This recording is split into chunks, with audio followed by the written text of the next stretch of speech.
Do you hear a sound and almost instantly see a specific color? You may be part of a special group of people, about 4% of the world's population, who can experience synesthesia.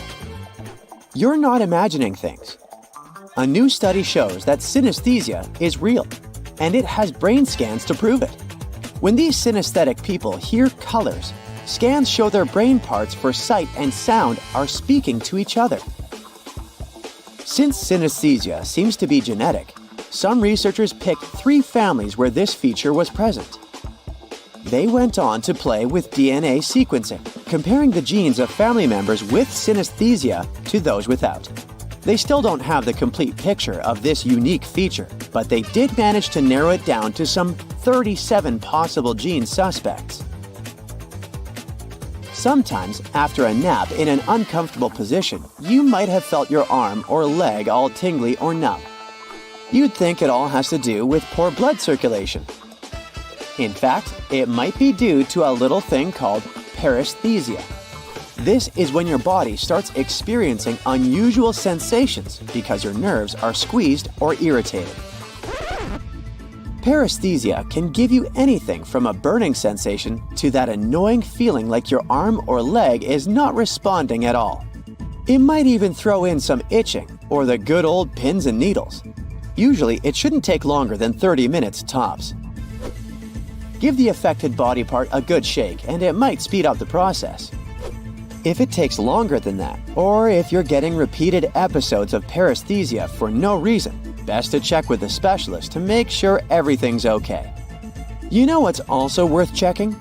If you've already liked this video and subscribed to the channel, just to make sure you'll never miss anything. On a regular day, you don't even think about your stomach or its chemical content. Can you imagine if one day this substance just vanished? It contains hydrochloric acid, which is also used in fertilizers, rubber, and steel. Should you ever inhale it, you'd get some serious nose and breathing trouble. Whenever you're chewing something, your stomach starts working those gastric juices. They help because they can help break down protein, activate pepsin, get rid of whatever bacteria you may have swallowed without even knowing, and signal your food to move on towards the exit. Without the acid, the food would just sit there, turning into a bacterium breeding ground. Proteins and nutrients won't get absorbed. Your lunch or dinner might rush through your system as is, and you could end up eliminating undigested food. Ugh. There's a reason why paper cuts hurt so much. For starters, they happen on your fingertips, which are very sensitive areas. That's because they're full of receptors, which are like your body's receptionists, helping you determine the size, shape, texture, and temperature of the things you touch. When you get a paper cut, these receptors get instantly triggered, sending unpleasant information to the brain. Paper cuts also aren't like a clean slice from a sharp knife because of the dullness of the paper edges. This exposes even more of those receptors. Paper cuts don't bleed much and they don't clot well either. It leaves the nerves out in the open, making the discomfort even worse. We're always using our hands, so these cuts keep reopening, taking forever to heal. Paper is often treated with chemicals that can irritate your skin too. Deja vu seems to just hit you out of nowhere. You're not a sorcerer and you're also not communicating with anyone from the beyond. It's just your brain malfunctioning. According to doctors, deja vu is experienced when 2 parts of the brain are having a bit of a misunderstanding. These 2 brain parts are located on each side of your skull, right above your temples. They're like the memory cards of your brain, helping you remember things like locations or other people's faces. They even decode emotions and understand language. Now, in each of these brain areas called temporal lobes, there's a region called the hippocampus. This one is responsible for short-term memories.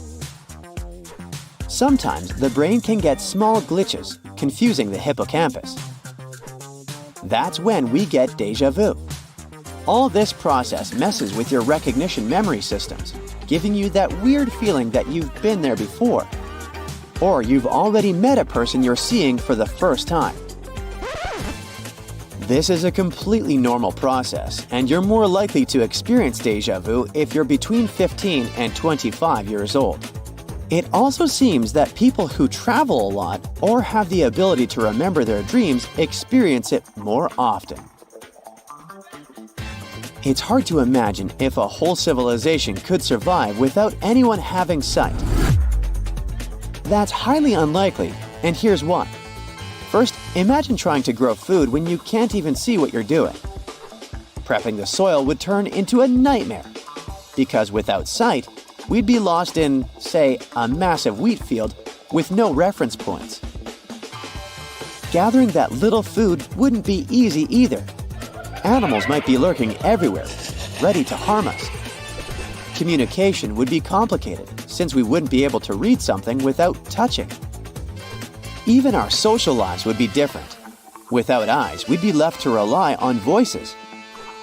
Talking to someone without knowing who else is listening. Creepy.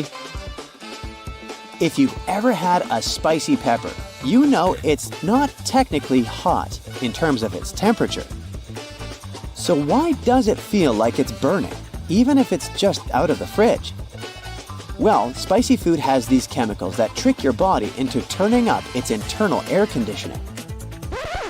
First, your lips and tongue feel like they're on fire. Then your nose starts to feel all runny, and you might even shed a tear or two.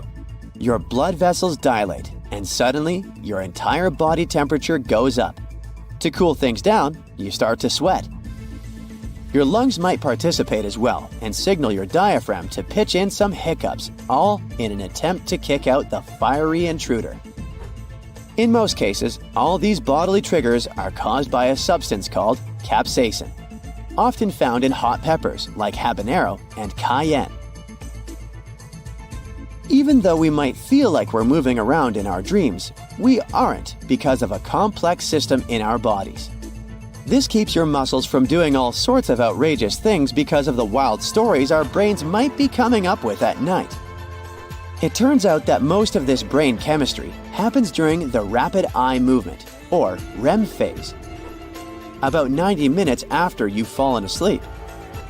During REM, or REM, your brain is experiencing some of the weirdest dreams, while your voluntary muscles, like your arms and legs, are turned off. This muscle lockdown is the reason why some people wake up and can't move, experiencing what they call sleep paralysis. The big mystery was how the muscles got into this paralyzed state. Early on, scientists thought glycine, a neurotransmitter, was responsible. Research has shown that even if scientists blocked glycine, the muscles remained frozen. It took a while longer for scientists to find out that to keep those muscles immobile, you need both glycine and another communication chemical called GABA, or GABA. We're not as hairy as our ancestors, but we do still get little goosebumps when we're cold.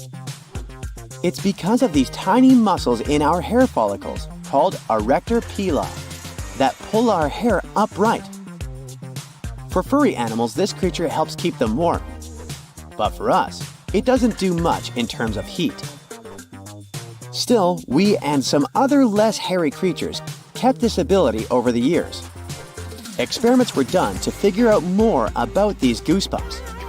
They found these three key players: those erector pili muscles, sympathetic nerves, and hair follicles.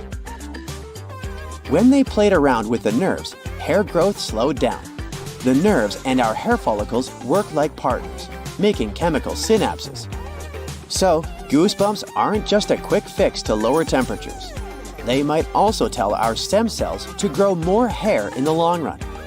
That's why losing those muscle cells could be linked to going bald.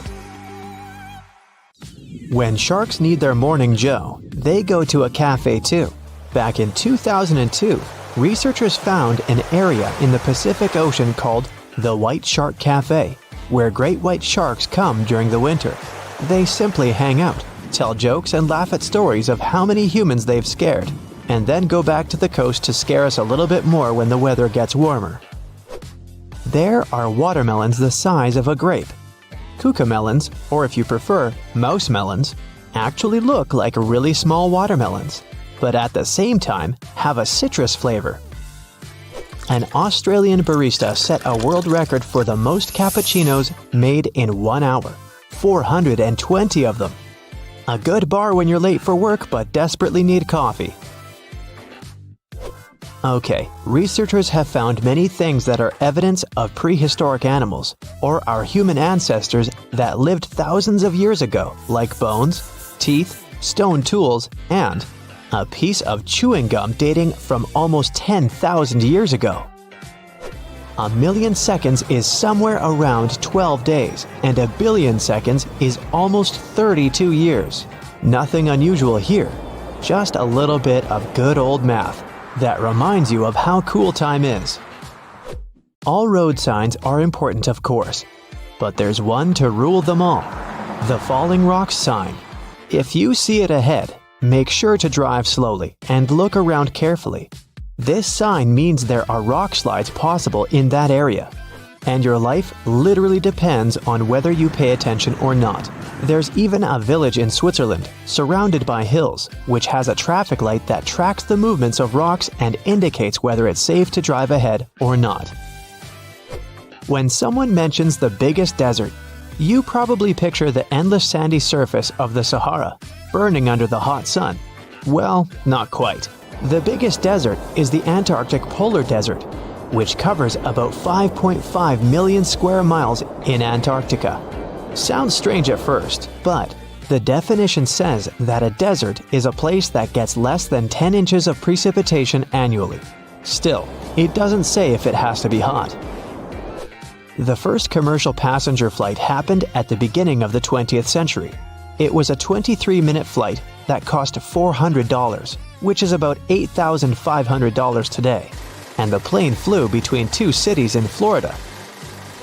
In Tibet, there are black diamond apples that aren't green or red, but dark purple. The place where they grow has plenty of ultraviolet light over the day, while the temperatures drastically go down during the night, which makes the apple's skin get a darker color. You can taste garlic with your feet.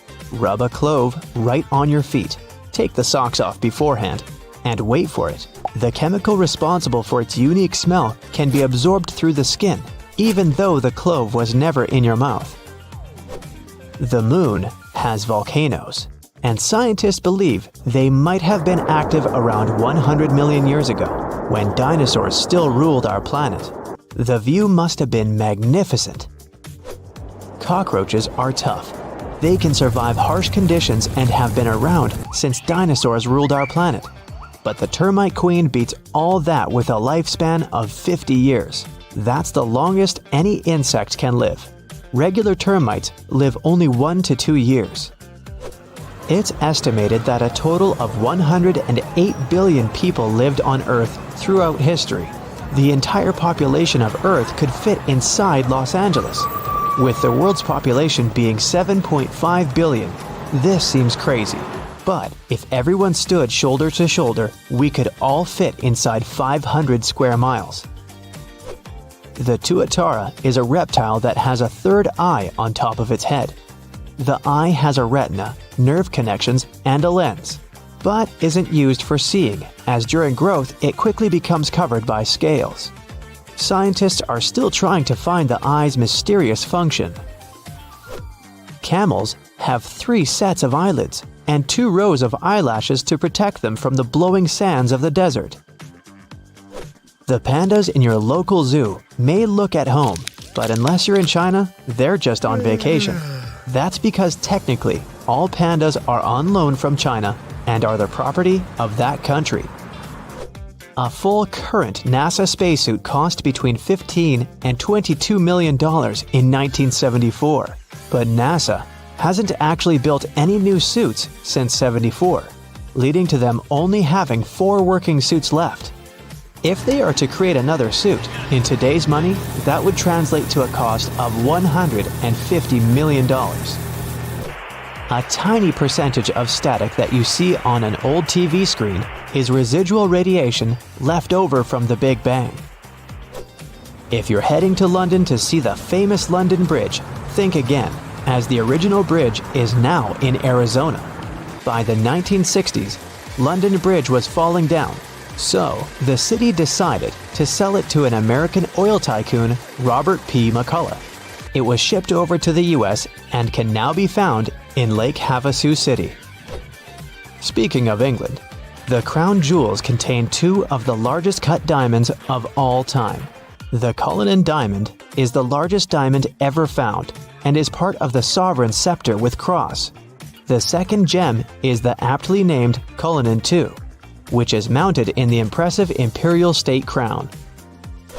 The real giants among diamonds, though, could be raining down on Jupiter and Saturn as you watch this video. That's because lightning storms turn methane into carbon, which gradually hardens as it falls and turns into diamonds. Next time you're struggling to concentrate when studying, try reaching for a stick of gum. A study found that participants who chewed gum while taking a memory test could stay focused longer than those who didn't. Common sense would suggest that trees have been around before most animals, as they produce oxygen for us to breathe. If you were to tell this to a shark, it would laugh, as the sea creatures were actually around long before trees. Sharks date back around 400 million years, with trees coming in at about 50 million years later. The Comic Sans font has divided people across the world for decades and has developed a reputation for being informal or unprofessional. This makes perfect sense given its creation, as designer Vincent Canare looked to his favorite comic books, like Watchmen, for inspiration. If you're looking for a bodyguard from the animal kingdom, look no further. The silverback gorilla can lift up to 10 times its own body weight, which translates to a total of around 1,800 pounds. This makes them one of the strongest living mammals on Earth. Humans are the only animals with chins, while other animals like the chimpanzee share similarities with humans, like walking on two legs or having a jaw. None actually have that little bit of bone in the middle of the lower jaw. Movie trailers were originally shown after the movie, which is why they're called trailers. The current American flag was designed by a high school student. Bob Heft designed the flag for his history class in 1958 and was only given a B- for his efforts. Later, his design was chosen out of more than 1,500 others to become the new flag. His grade was unsurprisingly changed to an A after this. Unlike humans, cats don't have the same amount of toes on their front and back paws. They usually have 5 toes on their front paws, but only 4 on their back ones. If you've got a feline companion, go and take a look. Ever wondered what that tiny pocket in your jeans is for? It's a watch pocket, and was originally intended as a place to store pocket watches. It dates back to 1879, to the first pair of Levi's jeans. Your brain uses different hemispheres to store different memories. Things you hear or read are stored in the left hemisphere, and pictures or events you've seen in the right one. Hidden beneath the ice and frozen earth in Antarctica and Siberia, there are 2 giant viruses. They are 10 times larger than those we know and can survive for tens of thousands of years. There's a real-life Jurassic Park in Monaco. The Kem beds are an extremely rich source of dinosaur fossils, with dozens of species uncovered in the last few decades.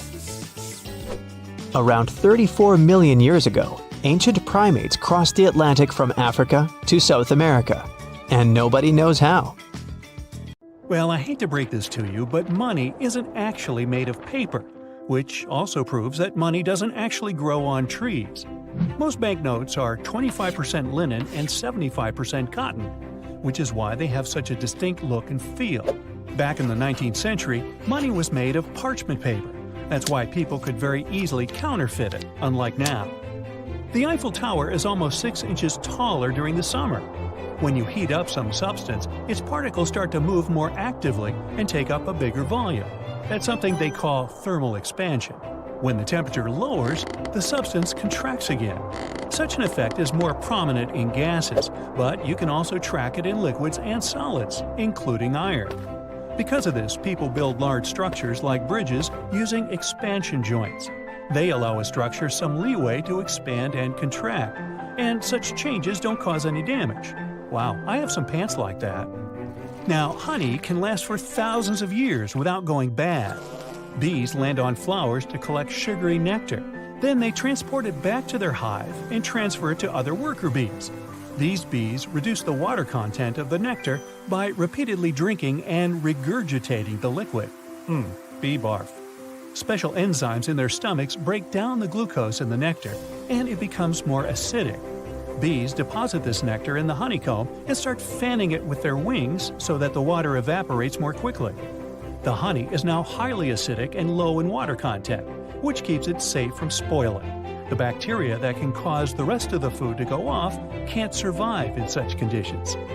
Now, a long time ago, people didn't elevate their mattresses off the floor. This practice started in ancient Egypt and continued in many other cultures.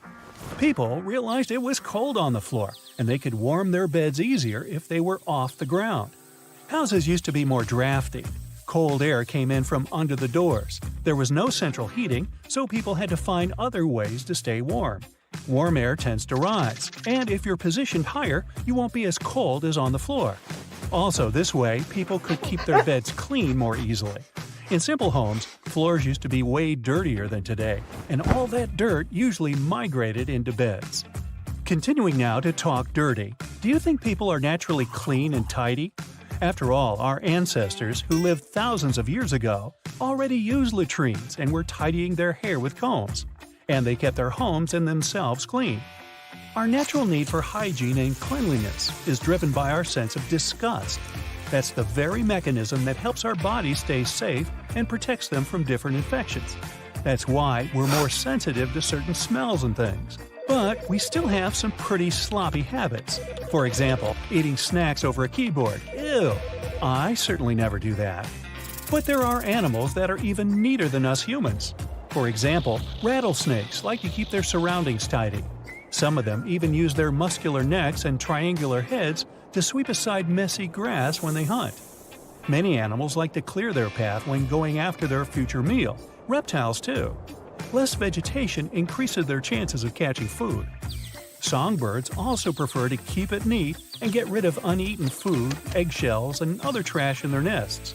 This way, they also make their homes less visible to their enemies. Meanwhile, out in space, shadows are darker on the moon than on our planet. That's because the atmosphere on Earth scatters more sunlight. But if you could visit the moon, you'd observe shadows so dark you wouldn't be able to see where you were going. Also, you'd notice fresh footprints on the lunar surface. People haven't set foot there in a few decades, but the footprints look as if they were left just yesterday. Since there's no water or wind on the moon, nothing can erase these footprints. So they stay there in their original form for millions of years. So be careful where you step, huh? Earth's core contains enough gold to coat the entire planet. And if you decided to do this, the level of this precious metal would be knee-high. For thousands of years, people have been mining gold and platinum, together with a bunch of other precious metals, from underneath our planet's surface. That's why we have depleted some of the minerals in certain areas. But Earth still has a huge number of such deposits, especially if you get closer to its core. That's because of countless meteorites that collided with our planet during the period of its formation. Those meteorites contain different minerals, including gold.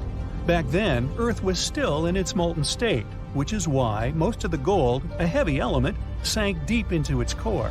And the silicate mantle, positioned over the core, trapped really huge amounts of gold and some other minerals. Unfortunately, most of them are kind of out of reach now, since we talk about 1,800 miles below the surface and temperatures of thousands of degrees. Too hot, in other words. Sure, if you were about to go into space, one of the first things you'd think of would be your spacesuit. But do you know that it's possible to survive in space even if you aren't wearing any protection?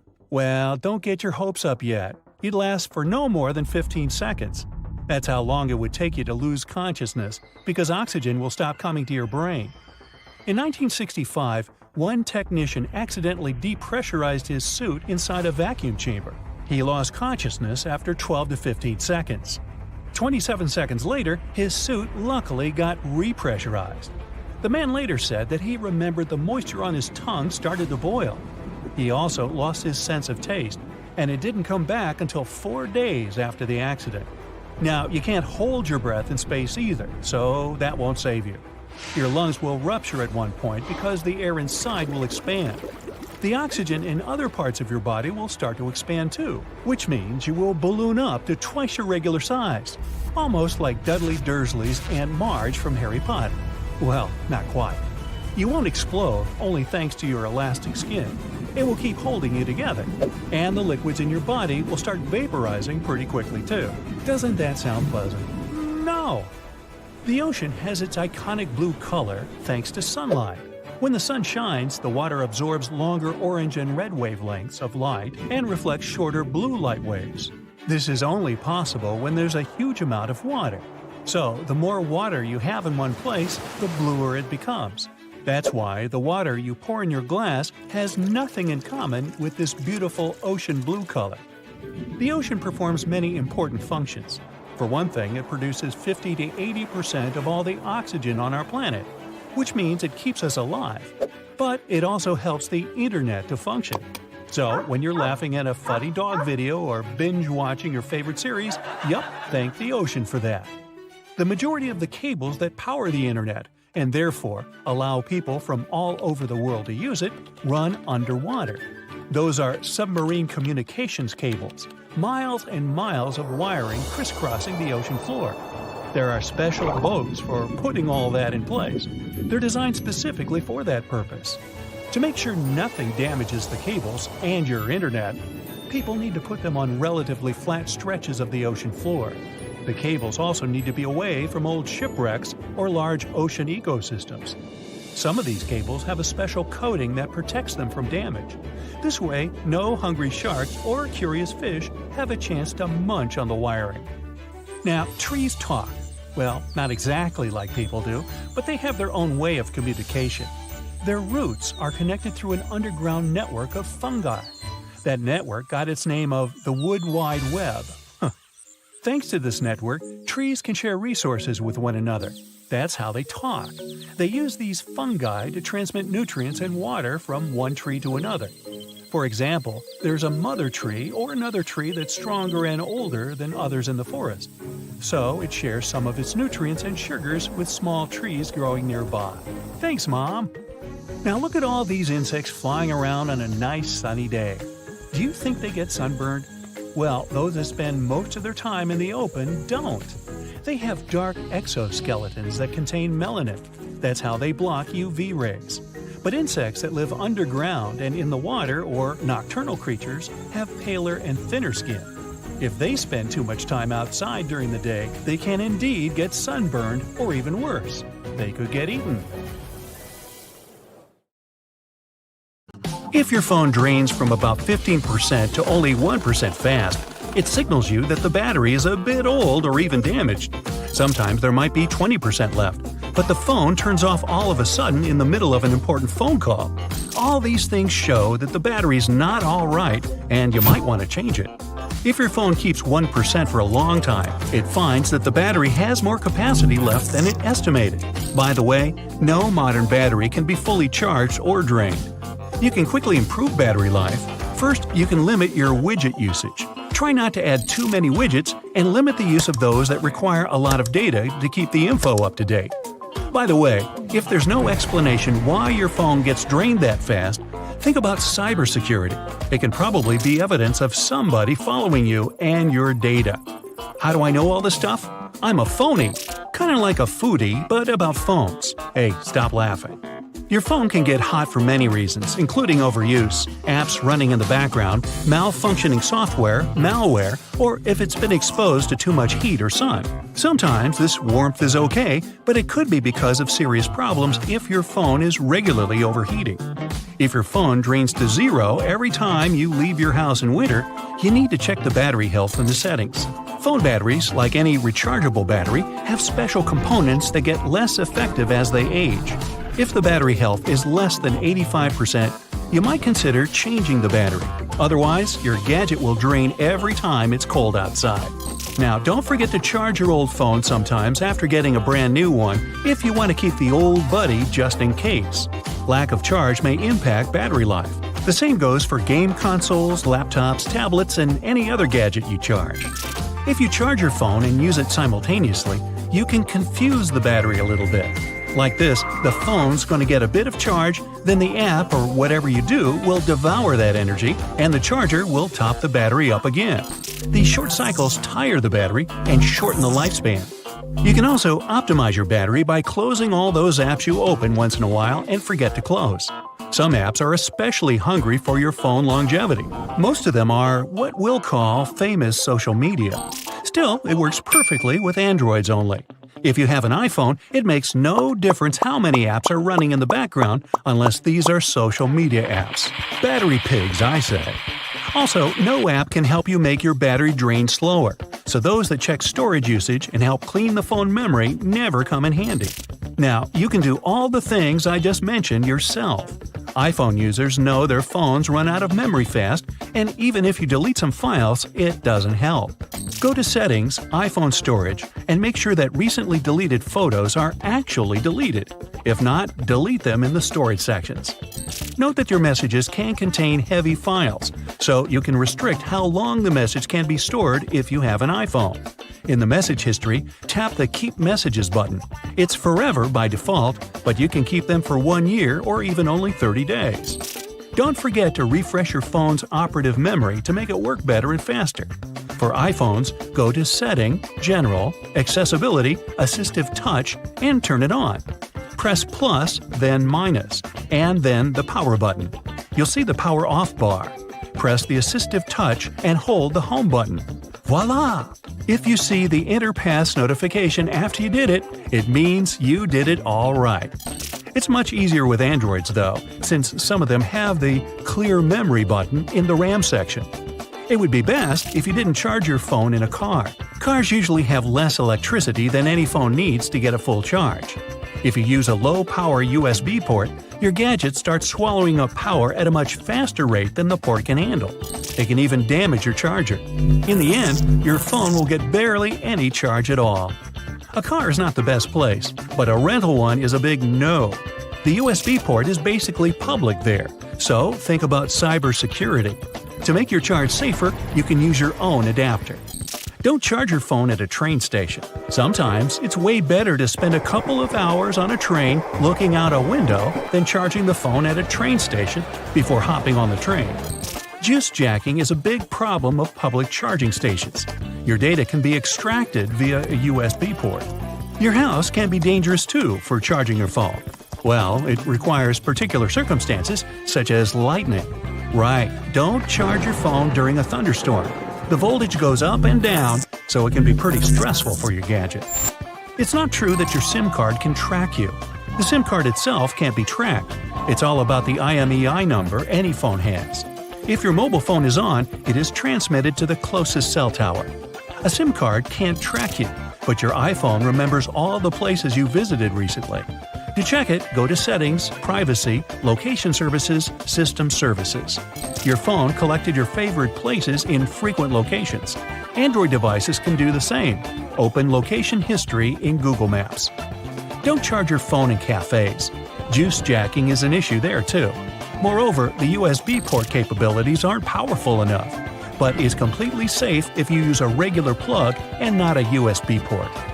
It's not true that 4G eats up more data than 3G. The pages you load are the same, no matter what you use, 3G or 4G. It's like eating a pizza. If one person eats it faster than the second one, it's a question of speed and not the pizza size. The same goes for 5G. Oh, now I'm hungry. Oh, by the way, if you cross a phony like me with a foodie who loves sandwich meats, then you get a phony baloney. No, really. There's something you can do to control the data usage. Turn off the maps that use a lot of data. Turn off automatic files uploading to any of your clouds. Get rid of all the automatic updates.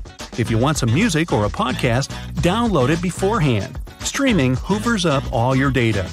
Your iPhone timer is much more helpful than it seems. If you like falling asleep to your favorite music or another YouTube video, just like I do, go to the clock, tap the timer, and select When the Time Ends section. Scroll down until you see the Stop Playing button. This feature shuts down all the media apps such as music, any windows that play sounds or video, or even the YouTube app. Pretty handy if you ever woke up at 3 a.m. in the middle of some random video that was autoplayed. For iPhones, tap and hold the timer button, the one you see when you swipe up and see a fast access menu. You'll see the time scale you need to slide. The only drawback is that you can set a timer for no less than a minute and not more than 2 hours. The same works with a flashlight. Tap and hold this button to adjust the brightness. You can take pictures without enough memory. If you run out of memory but absolutely need to take a pic, here's a trick. Open any of your apps like Instagram or Facebook and take a photo when you start a new post. Done. The pic will be in your camera roll. Camera roll in iPhones doesn't only store your lovely pug photos. Tap Select in the right upper corner and then tap any picture you need. In the left lower corner, you'll see a square with an arrow. Go for it. Scroll down and see what you can do. Duplicate it, use it as wallpaper, or even hide it from those who like to poke their nose into others' lives. Another way to hide a pic is to cut it to the minimum size. When you need it back, just revert it to the original. That's all today from your phony baloney narrator. Have a good one. So, you decide to download a new game. Your laptop says it will take 5 minutes. You hurry into the kitchen to make a quick sandwich. As you rush back into your room, the download time somehow extends to 40 minutes. You take your dog for a walk and run back home to a laptop that says you have to wait another hour. You clean your house, climb a mountain, get a degree in rocket science, fly to Mars, and as you come back, you still have 5% to download. When you're giving it a task, your computer plans what has to be done and calculates how much time it can take. It's simple, and the progress bar is moving smoothly when it has one task to finish. For example, when you're watching a video, all it has to do is play. Unless you pause it, or there's a power outage, it'll finish exactly when the progress bar is showing you. But sometimes, things don't go as planned. Downloading files from the internet will take a different time, depending on how powerful your gadget is and how fast your connection is. Decompressing the newly downloaded files can go faster or slower, depending on your processor. The speed of saving, reading, and deleting files is based on how fast and cluttered your disk is. If the download has to change the system settings, your operating system can speed up or slow down the process. That's why even the smartest programmers can't predict exactly how fast the download will go. When you give your computer a more routine task, like moving 1,000 files from your desktop to your flash drive, things aren't that simple either. Imagine you're in line for a movie premiere. You become part of a live progress bar. You can guess how long it's going to take for you to get in if you count the people ahead of you. You can see the line physically moving towards your goal. But one guy in the front can't find the electronic ticket on his phone. It takes 5 extra minutes. It starts raining and some people decide to leave. And you've just got 3 minutes ahead of your estimated entrance time. A movie star arrives for the premiere, and you all have to wait another 20 minutes. You just can't multiply the amount of time it takes to move each file by their number for the same reasons. Copying many small files can take longer than a couple of large ones. Switching from file to file takes time. If you open another window while waiting, it'll slow down the download or transfer. Your computer might get overheated and decide not to go too fast to avoid damage. It could run some maintenance in the background as well. Your phone can also seriously slow down if you start streaming a video while downloading an app. The only progress bar that's accurate 100% of the time is the one you can see at some websites. They make you wait for 15 seconds, pretending they're loading something while you have to look at ads. Just accept that progress bars won't tell you exactly when the process will be over and won't move smoothly. Their main task is to let you know that the process is going on. May I say, big whoop. The QWERTY layout of your keyboard is a reminder of old manual typewriters. It was invented to prevent jams and speed things up. Setting the oft-used keys apart from each other makes the typist switch between the hands more often. When you're typing a sequence of letters with one hand, you're more likely to make unwanted repetitions and typos. You can spell way more words using only your left hand than the right one. The left and right Shift, Control, and Alt keys have the same functions. There's a pair of each of them for your comfort. You usually use them in combination with some other key. It's easier to press the left Shift with the keys on the right side of the keyboard. Same with the right Shift and the left side of the keyboard. When your computer gets slow, it's not always because of a virus. You might have too many programs running in the background, or starting every time you boot up your gadget. It might be some security utility that's slowing down the whole system. Your computer probably doesn't have enough RAM to run programs within memory. If it has to use the hard drive, it's not going to show its best speed. If your computer keeps getting into a restarting loop, it could be a hardware problem, malware attack, some bad drivers. Hey, I've been on the road with those guys. Faulty updates, dust in the processor, and many other issues. Try disabling the auto restart feature. If it's a recent problem, reinstall the latest system update. It was probably installed wrongly. Update your system drivers automatically. Try unplugging external devices like a printer, headphones, mouse, and USB drive. Then connect them again one by one and see if any of them is to blame. The most common cause of a noisy laptop fan is dust. You should get it cleaned every year. There are apps that let you control your fan speed. Sometimes slowing it down can reduce the noise. Make sure you don't have any malware on your laptop. It can increase its working temperature. Only use your PC on a flat, solid surface. It'll keep the airflow to and from the fan smooth. When you send a file to the recycle bin, it doesn't get deleted for good. It just ends up in a different folder. When you empty the bin, you remove the reference to the file on the hard drive. Once you've done it, the computer can't see the file anymore. The space that file occupied can now be used by a different one. Until that happens, your deleted data is still on the hard drive and can be restored, although it won't be that easy. So if you want to protect your data, remove the hard drive from a computer you're putting on sale. Macs can get malware. Apple does a lot to protect users from it, but you can never be 100% safe. A phishing email can still make you give away your personal data or login details. You might run into adware. Luckily, before you install any app, your Mac will check if it's on the bad list and won't let you download it. You don't really have to safely remove USB flash drive from your laptop. New generation Windows has a default setting of quick removal. It doesn't let your system constantly try to write to a flash drive. Same as with a Mac. You shouldn't pull out the drive when copying is in progress or milliseconds after it's done. Otherwise, it doesn't make a big difference. Your computer probably turns on by itself because you have the Allow Wake Timers option on. Try disabling it as well as the automatic restart and maintenance functions. It could also wake up to install scheduled updates, so cancel those. If your laptop battery starts draining faster than ever, dim screen brightness to win an extra 30 minutes a day. Opt for a dark, solid background. Activate the Energy Saver in System Preferences on a Mac, or go from Balance to Power Saver mode in the Control Panel Power option on a Windows laptop.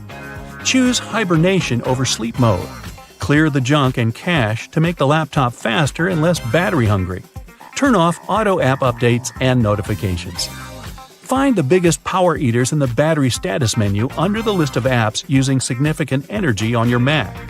On a Windows computer, type "See which apps are affecting your battery life" into the search bar. See if you really need them altogether. If not, delete them. In case your computer keeps freezing, check your mouse. The cable probably just unplugged from the source. If you have a wireless mouse, you might have to change the batteries. Another reason for system freezes is overheating.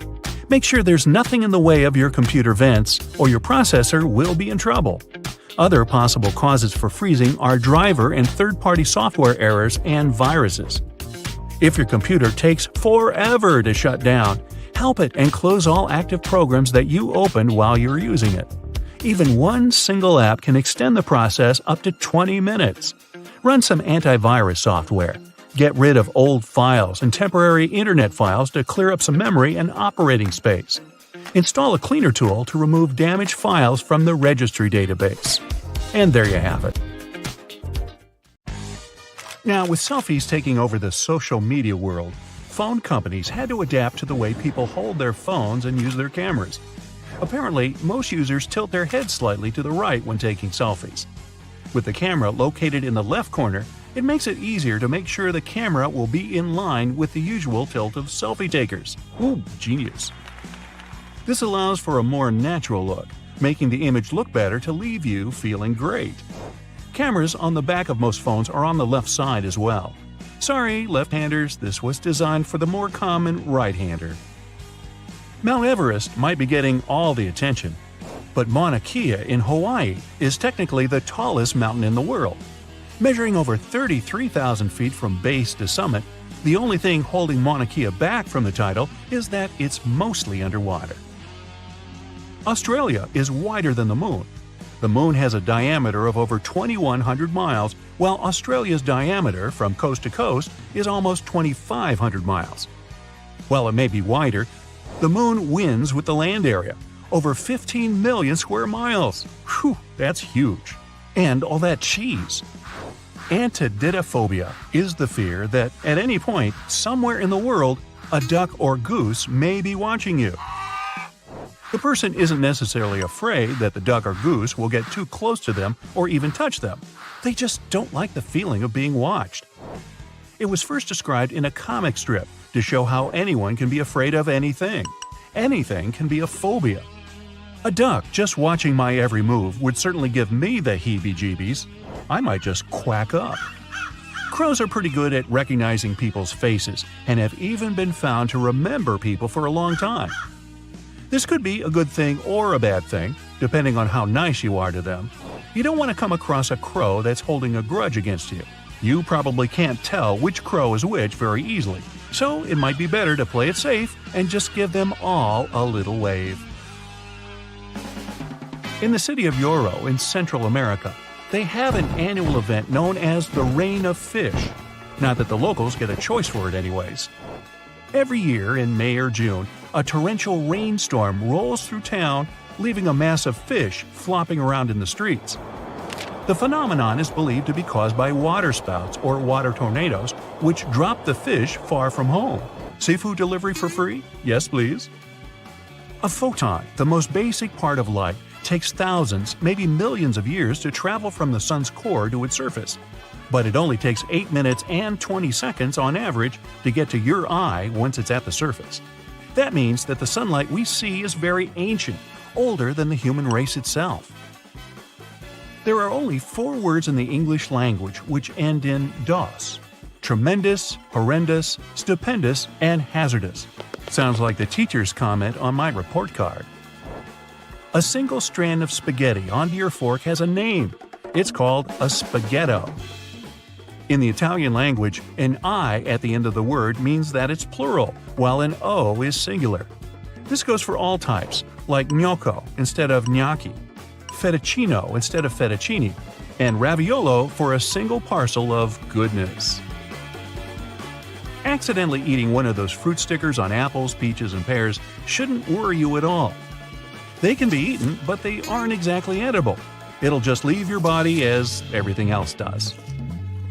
The glue used for them is regulated by the FDA, but it's still recommended that you wash the fruit and remove the sticker before chomping down on it. Dolphins not only have names for each other, but they'll call out for their friends specifically. Makes you wonder what names dolphins have for us when we get in the water. Hey, look, Frank, those hairless monkeys are back in the water again. German chocolate cake is one of the most delicious cakes out there. It's my all-time favorite, but its name has nothing to do with the country at all. Named after an American baker called Samuel German, who made the tasty treat in 1852. The Eiffel Tower can be 6 inches taller during the summer because of thermal expansion. When the iron heats up during really hot days, the iron particles expand, taking up even more space. 2 planets in our solar system rotate the opposite way as the others. Venus and Uranus have this backward rotation. Venus also has the longest day of any planet in our solar system, completing a rotation every 243 Earth days. A baby puffin has the adorable name of puffling. To feed its chick, the puffin parent will carry about 10 fish in its beak at a time. While you sleep, you can't smell anything, even really bad or potent smells. Our taste and smell senses are cut down by 50 to 20% during flights. This is why airplane food always tastes like cardboard or too salty. Sounds like a pretty convenient excuse from the airlines to me. Look at any watch advertisements, and the time on display should be 10:10. This is because of the positive effect it has. It looks like a smile, and usually the brand name of the watch is directly below the 12. Stewardesses is the longest word that is typed with only the left side of the keyboard. The word itself isn't used much anymore. Most people say flight attendant instead. Those dum-dums who call out, "Hey, you!" are normally invited to exit the aircraft mid-flight. The longest English word is a crazy 189,819 letters long. I won't spell it out here, but it's the full name for the large protein nicknamed Titan. To say this out loud would take over 3 hours. So grab a snack and settle back, because we're going to be here for a while. Nah, I wouldn't do that to you. Unoa, at 6 letters long, is the shortest word in the English language that contains all 5 main vowels. Unoa means beautiful thinking or well mind. It's rarely used these days in the medical field. And if you add 2 of them, you'd then have a para-Unoa. Nah, not really. Glass balls can bounce higher than rubber ones. When a rubber ball hits a surface, it deforms before returning to its original shape. And a lot of energy is lost in this process. A glass ball doesn't compress at all, keeping a lot of its energy for the bounce back up. Here's a flash. Kangaroos can't walk backward. Their long feet and heavy tail make walking impossible, forward or backward. They can move side to side with incredible agility, but jumping back is impossible because of that large muscular tail. So let's go to the hop. The loneliest creature on Earth is a whale that's been calling for a mate for a long time. Researchers identified the whale's abnormally high call decades ago, and is believed to have never received a response. The unknown whale is called lonely because it communicates at a frequency not used by any other whale in the Pacific Ocean. How sad. Meanwhile, the lyrebird can mimic almost any sound it hears, including chainsaws. The Australian species not only copy other birds, but other animals too, like koalas and dogs. In captivity, they'll also copy artificial sounds, such as car alarms, trucks, and chainsaws. The Northern Hemisphere holds roughly 90% of the world's population. No wonder the streets are so crowded up here. The cougar goes by more names than any other animal. The cougar has been given over 80 names. The puma, mountain lion, panther, and catamount are all the same thing. Just don't confuse them with bobcats, lynxes, jaguars, or leopards. They don't appreciate that. Most people can't lick their own elbow. The length of your arm combined with the flexibility of your joints makes this impossible for many. Your elbow is just far enough down on your arm that you can't reach it. Go ahead, try it. I'll wait. Okay, time's up.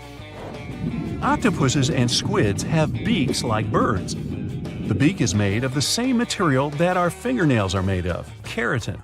They can also fit through anything that their beak can, making them the ultimate escape artist. Not you, Houdini. There are over 31 million seconds in a year. We recently discovered this tiny chameleon in Madagascar. At less than an inch long, it's the size of a seed and could fit easily on the tip of your finger. It's nicknamed the nano lizard and shows how many tiny creatures could be hiding out undiscovered, away from the eyes of scientists and researchers. 11 plus 2 equals 13, of course, and 12 plus 1 equals 13. The 13 letters that make up these phrases equal each other in more ways than one. They are actually anagrams of each other. Wow. Anagrams, homonyms, and Antiphobia. That's a mouthful, but not as sweet as my German chocolate cake. Hey, I'll take seconds. Let's face it, airports can be pretty annoying.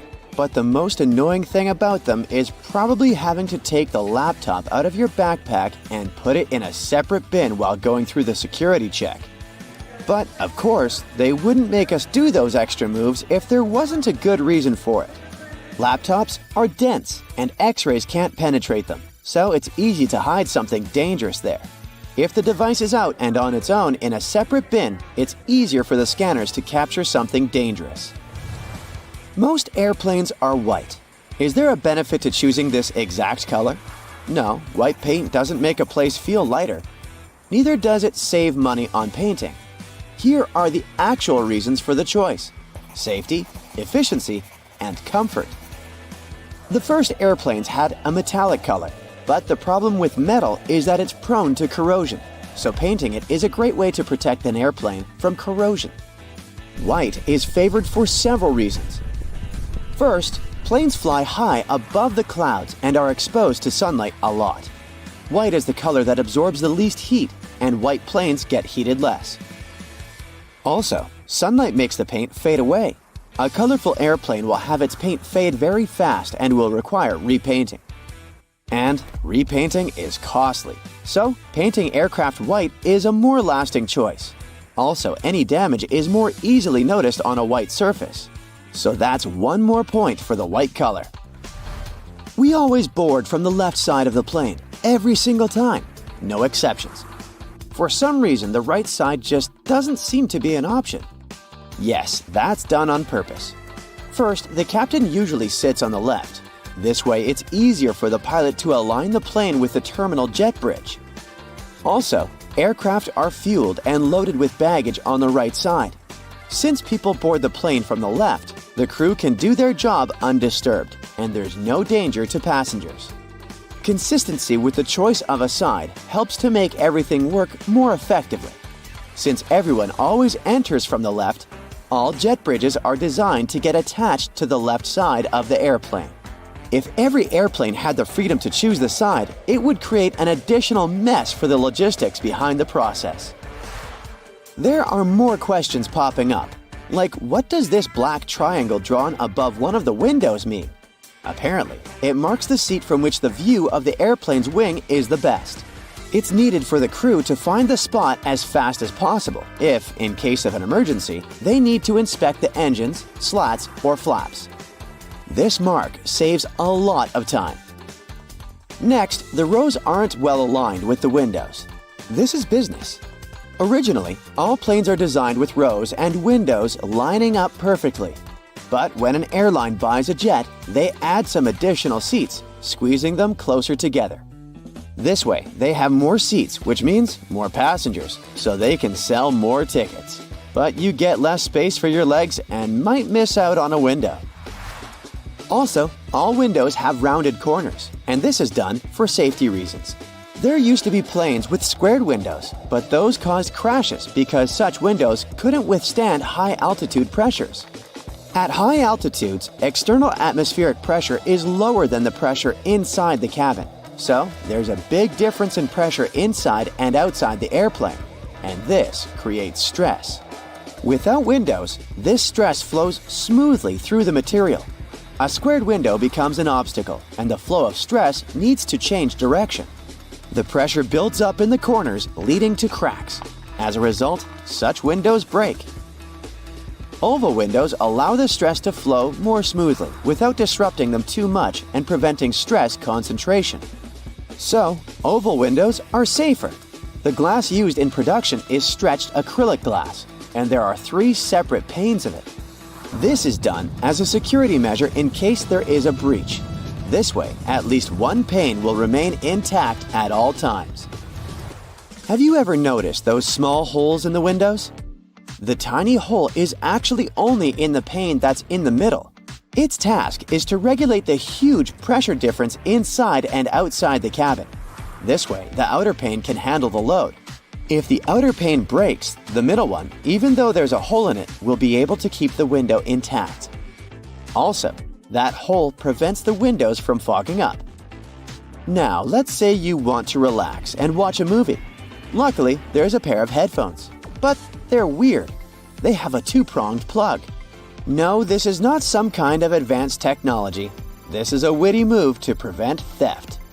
If you can't use them anywhere else but on the airplane, no one will have the urge to snatch them away. Outside the airplane, they're basically useless. And then they bring food. There are people who love airplane food and people who aren't very fond of it. But most will agree that food does taste different in the air. Turns out, it's actually a thing. Low air pressure, lack of humidity, and background noise that we have at high altitudes change the functioning of our taste buds. They become less sensitive to sweet and salty foods, so airlines have to use more seasoning. Have you ever wondered what would happen if someone opened an airplane door accidentally? This wouldn't end well. It would be very dangerous to say the least. More specifically, soon there would be a lack of oxygen in the cabin. But gladly, no one can open that door accidentally. The pressure difference between inside and outside makes it almost impossible. It would take some immense strength to open it. The doors are designed to open on their own in case of an emergency. Speaking of safety, during takeoff and landing, the crew dims the light in the cabin. This is done for a good reason. This way, in case of emergency, you will see everything more clearly. Your eyes will get used to the darkness, and you'll have an easier time evacuating. Now, about pilots. They always wear those cool sunglasses, but the purpose is not to look cooler. They're used to protect the eyes. Throughout their career, pilots have to take care of their vision, but the problem is that it's not an easy task when you're a pilot. The damaging solar radiation that our sun emits is filtered out by the Earth's atmosphere, so the sunlight isn't very damaging to you if you spend most of your time on the ground. But it's different up in the sky. There's less air there, and the brightness is way higher. And with every 1,000 feet of elevation, the solar radiation is around 5% stronger. On average, aircraft fly at an altitude of 35,000 feet. This means that the amount of UV radiation is 175% greater than on the ground. This is very damaging to any person's vision. The large amount of time pilots spend in the air makes them vulnerable to different eye problems. And having eye problems can cost a pilot their career. So, wearing sunglasses is a crucial thing for them, and these sunglasses must be of the best quality. They should minimize the impact of sunlight and withstand UV rays, providing 100% protection for the eyes. Also, they can't be polarized, since polarization can mess with the perception of the cockpit displays. They should provide the best clarity, decrease eye fatigue, and minimize color deformation, so that pilots can see just like they would without their sunglasses on. It turns out, starfish don't have a head. They are the head. When you first look at a starfish, you think it's got 5 arms. Scientists have always been curious about why starfish look like this, and in particular, where their heads are. Most animals, including us, have bodies that are bilaterally symmetrical, meaning you can split them down the middle and get 2 matching sides. But starfish, along with sand dollars and sea anemones, are different. They're radially symmetrical, meaning their bodies have identical parts spread out from the center. Starfish, or sea stars, are special because they have this 5-way symmetry, and you can divide them into 5 equal parts. To make this discovery, scientists used a technique called RNA tomography, which helps study genes. They focused on the genes controlling the outer layer, including the nervous system. Surprisingly, the genes associated with the head were active in the starfish's head and its arms. Yet, genes linked to the body trunk were hardly active. This suggests that starfish have a unique separation between their head and body. The study sparked new questions about how these creatures evolved and what their ancestors with trunks might have been like based on their fossil records. It also showed that genes active in the head of an acorn worm were also active in a starfish's skin, covering its entire body. These genes are the most active at the center of each arm, changing towards the arm's end to resemble genes found in the rear of other animals. Starfish lack genes for a torso. All this challenges traditional views on starfish anatomy. There's a rumor about Paul McCartney recording an ultrasonic whistle for his Shetland sheepdog at the end of the Beatles song, A Day in the Life. Dogs can hear ultrasonic sounds since their hearing ability is incredible. To move just one of their ears, dogs need to involve 18 muscles. It allows them to swiftly locate the origin of sounds, and it's another skill where they outshine us. Their awesome ears sometimes shadow their noses. Dogs' sense of smell is up to 100,000 times more acute than that of humans. While humans have around 5 million scent receptors, a bloodhound boasts up to 300 million. Another study proves that dogs and bottlenose dolphins may share a fascinating similarity with humans. They call out the names of loved ones when they become separated. This makes them the first non-human animals to do so. The research has uncovered that dolphins copy one another's signature whistles when they're separated from close pals. In the Sarasota Dolphin Research Program recordings, pairs of dolphins were held in separate nets, but they could still communicate with each other. Turns out, some of their chit-chats were mimicking the unique whistles of their dolphin buddies. Next up, we have flamingos with their peculiar dining habits. You often see them feeding with their heads positioned upside down. This distinctive behavior is linked to the anatomy of their mouths and the mechanics of maneuvering their long, elegant necks into the water. These birds are skilled filter feeders, employing their tongues as effective sieves to capture food. When a flamingo lowers its neck beneath the water, it positions its mouth essentially upside down. Then the bird closes its mouth and skillfully propels water through comb-like extensions on its beak. It also utilizes its tongue to expel the water while retaining all the gathered food. If you've watched the movie My Octopus Teacher on Netflix, you might already know that octopuses can bond with humans. But this time, we'll only focus on the anatomy of this creature. Octopuses have 3 hearts.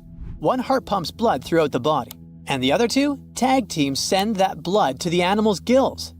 Octopuses also have 9 brains. Each of their 8 tentacles has its very own mini-brain. These mini-brains allow each tentacle to move independently at lightning speed. There's a 9th brain in the mix, and this one oversees the entire octo-nervous system. Opossums are intelligent, in a way, too. They're known for pretending to pass away when their life is threatened. When they face predators, opossums attempt to intimidate their foes by showing their teeth, hissing, and growling. Yet, when these tactics fall short, opossums resort to shutting their eyes, collapsing onto their side, and pretending to have passed away. To look more convincing, an opossum might drool, let its tongue hang out, and even excrete waste to enhance the illusion of a sudden demise. Remarkably, opossums can uphold this state for several hours, waiting until they're confident that the threat is gone. Monkeys can be loud when calling one another, but a howler monkey's shout can travel approximately 3 miles in specific situations. Males are usually louder than females. The thing is, the sound is created by pulling air through a space in an enlarged bone in the animal's throat. This bone is larger in males compared to females, and that's why males sound louder. Polar bears have black skin beneath all that fur. Their fluffy white coat is actually translucent. It only seems white because it bounces back visible light. The skin itself is jet black. These creatures are also impressive when it comes to swimming. They can hit speeds of up to 6 miles per hour in the water, which is pretty fast for such big creatures. They can swim for miles and keep going for hours. Their big paws are designed for swimming. They use them to paddle through the water while their back legs stay straight and act like a rudder, helping them steer. Since we visited polar bears, we might as well add a romantic fact about penguins here. Male Gentoo and Adelie penguins put themselves out there with proposals. They offer their potential mates precious pebbles, essential for building nests in the harsh Antarctic landscape. If the lady penguin accepts the pebble, they're in it for life, bonded and ready to mate. Another study has found that our adorable house cats share more than 95% of their genetic makeup with tigers. These little furballs also mimic many behaviors of their wild relatives, like marking territory with scents and the classic stalking and pouncing during playtime. Biologically, though, a cat's brain is kind of similar to a human's. We share identical emotional regions in our brains. Cats can also make up to 100 different sounds.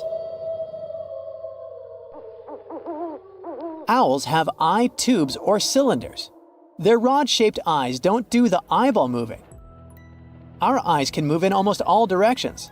Owls have to make a full body or full head turn to look around, all because of night vision. To master the art of seeing in the dark, they need large corneas that can scoop up every bit of light. Most nighttime critters, like slow lorises or tarsiers, have enormous eyes to get the job done. But owls have small skulls on their agenda, so those big eyes couldn't swell out. Cockroaches are notorious for their survival skills, and a key reason is their unique brain structure.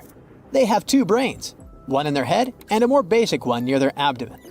They're so hard to get because these critters are incredibly quick to react. They have tiny hairs on their rear end that can feel the slightest breeze. When these hairs twitch, the cockroach doesn't waste time. It instantly switches to escape mode. Research shows that a cockroach can react in just 1/20th of a second. So by the time we turn on the light or grab something to target it, the cockroach is already speeding off. Cats can have dreams. Sometimes you can see your cat's whiskers twitching or its legs kicking while it's sleeping. This doesn't necessarily mean your pet is having a nightmare. We can look at human sleep to get a clue about what's happening with our feline friends. During REM sleep, our brains get super active, almost like when we're awake. That's also the prime time for dreaming. REM sleep is named this way because of the quick movements the eyes make under the eyelids. But while our eyes might be moving, the rest of our body stays still. The focus is on what's going on in our minds. This is true for cats too. Besides an occasional twitch, cats usually don't move much when they're asleep. Bet you've never heard of corrugation. It's a system that may lie hidden in your pantry right now. Ever notice those bumps on food cans? That's exactly what they're called. And they're not just for aesthetics. First off, they make the can extra strong. That's because they can help it from cracking during the manufacturing process. Plus, these corrugations come in handy during delivery, acting like a shield to make sure there's no spillage. They're also useful in the long run because they help keep the cans in their original shape. Even when things get too hot or too cold, these corrugations let them breathe a bit. They expand and contract without breaking the metal. You may not notice any cracks on regular cans, but even the tiniest of openings can leave a way for nasty bacteria to get in contact with the food. Not to mention, they create this little air gap, so when you pop the can open, everything slides out smoothly, without you having to put in that much effort. You know what also doesn't require much effort? Hitting that subscribe button and liking this video. You know there's a plant out there that's so eager to reach the sun, you can hear it grow? Rhubarb, just before it's picked from the fields, soaks up all the sun rays it can get to make glucose. After this sunbathing session, it gets transported to dark sheds. Inside, it keeps on growing and uses the stored glucose as fuel. Nothing out of the ordinary so far, but in that dark, cozy, and warm place, rhubarb starts acting weird. That environment pushes the plant to stretch itself out in hopes it will find sun rays again. It happens so fast that you can actually hear the buds and stalks making noise as they pop open. To make sure this process goes smoothly, there's no light allowed. If light hits the rhubarb at this point, it will start photosynthesizing again and go bitter. Speaking of everyday groceries, you might have noticed that veggie bags come with some green stripes. Know that it's a sneaky optical trick. Those stripes fool our eyes into believing the veggies look way greener than they are. And it's not just veggies that get this special packaging. Oranges are often sold in red mesh bags for the same reason. Lemons? They go for yellow or green bags for that same pop of color. If your cooking skills aren't that good and you're just afraid you're going to mess up dinner yet again, stick to mushrooms. That's because they're almost impossible to overcook. Unlike other vegetables that turn into mush when overcooked, mushrooms are way more resistant. They've got this interesting substance called chitin, a molecular structure that works like an armor. So you can cook them forever. They won't burn. Donuts don't have holes in them because it's easier for you to pick them up. If you've ever tried to make them at home, you might have noticed that when you fry the dough, the outside gets done quickly, thanks to the hot oil. If you want the inside to look just as good, you have to keep it in the oil way longer, but then the outside would get too brown. Thanks to that middle hole, the heat gets to both sides equally, cooking up a flawless donut. Here's how that small piece of paper makes it into your fortune cookie. First, they bake these cookies flat, like pancakes. Then, while they're still warm and bendy, they sneak in those tiny messages. As the cookies cool down, they toughen up and keep their shape, trapping the fortune inside like a tasty time capsule. One legend has it that these Asian treats were initially intended to help people send all sorts of secret messages without causing any suspicion. Here's a little tip for whenever you're buying lunch at a fast food place. Skip the word extra when you're ordering. The moment you speak that term, you're tempting the employees to charge more. Instead, go for something like "a little more, please," when you're getting a special burrito bowl. According to a UK study, cheese is the most stolen of foods worldwide. It's estimated that around 4% of all cheese just vanishes from stores. And no, it's not mice doing the stealing, it's people. Why? Because cheese is becoming more and more valuable. The price of cheese is constantly going up, and sneaky thieves are trying to make easy money by simply taking it from the racks. It's not just cheese, though. Other interesting items on the thieving list include fresh meat, chocolate, and seafood. Ferrero, the company behind those luscious jars of Nutella, needs about 25% of the world's hazelnuts every year. So if you think about it, 1 in 4 hazelnuts ends up in a chocolatey jar. The manufacturers get the nuts from Turkey, Italy, and Chile, making sure they get them delivered from both the Northern and Southern Hemispheres to keep things fresh. Nutella's impact on the economy is even bigger than you'd imagine. Because of this demand, the price of hazelnuts went through the roof. In 2014, a frost hit Turkey's hazelnuts, supply got halved, and prices were even higher. Now, even places like New Jersey are trying to grow those Nutella-worthy nuts. When you imagine someone trying to sneak something into space, your first thought wouldn't be a sandwich. But back in 1965, during a Gemini mission, astronaut John Young brought a corned beef sandwich on board, going against NASA rules. He hid it in his spacesuit pocket before blastoff. About 2 hours into the 5-hour trip, he went to the mission commander and offered him this unlawful treat. The commander, being a good sport, took it, and they shared a quick, savory moment. He even put the unfinished sandwich in his own spacesuit pocket to avoid crumbs making a mess of the spacecraft. Meanwhile, the official NASA-approved food was waiting patiently in a box nearby. Surely, radishes aren't your first pick when it comes to salad ingredients, but they have quite an interesting history too. These mustard, broccoli, cabbage, and cauliflower cousins have been grown and eaten for longer than you'd imagine, even before the Romans were famous in ancient Egyptian times. In fact, radishes were used as currency for the people who built the pyramids, alongside onions and garlic. You'd think the English are champions when it comes to drinking tea, but you'd be wrong. Turkey is in fact the tea capital of the world. Every Turk drinks an average of 1,300 cups of tea each year. On a regular day, they're sipping on 3 to 5 cups, but when winter hits, they can reach 10 cups a day. Locals claim tea is like a social custom for them. It's more than just a hot beverage. It's an excuse to sit down, enjoy the atmosphere, and connect with loved ones. When it comes to types, black tea is preferred. There might be a magical drink hidden in your fridge. It's tonic water, and it might be able to glow in the dark. If you're curious, test it out with some ultraviolet light. The secret behind this glow is pretty simple.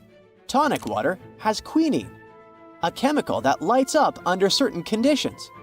Quinine was used back in the day to treat certain health problems. The stuff was so bitter that some people started mixing it with sugar and soda water. In simple terms, things glow because they absorb light energy, gets all excited, and then releases it as visible light. Quinine in tonic water absorbs and releases energy, making your drink look like it's from a fairy tale. There's an interesting connection between what we hear and what we taste.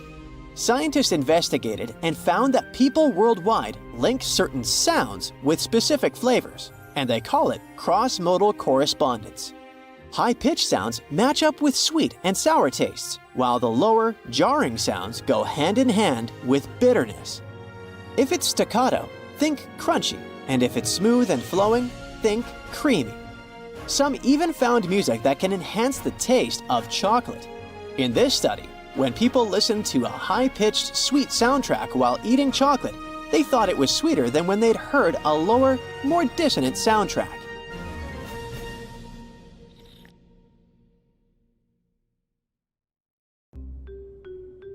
I have news for you. Rats are ticklish. Well, I thought it was news. Anyway, they have a so-called laugh center in their midbrain, and it activates when someone tickles the animals or when they engage in some fun and playful activities. Scientists discovered this in 2016 after tickling the rodents on their bellies and listening to their squeaky giggles.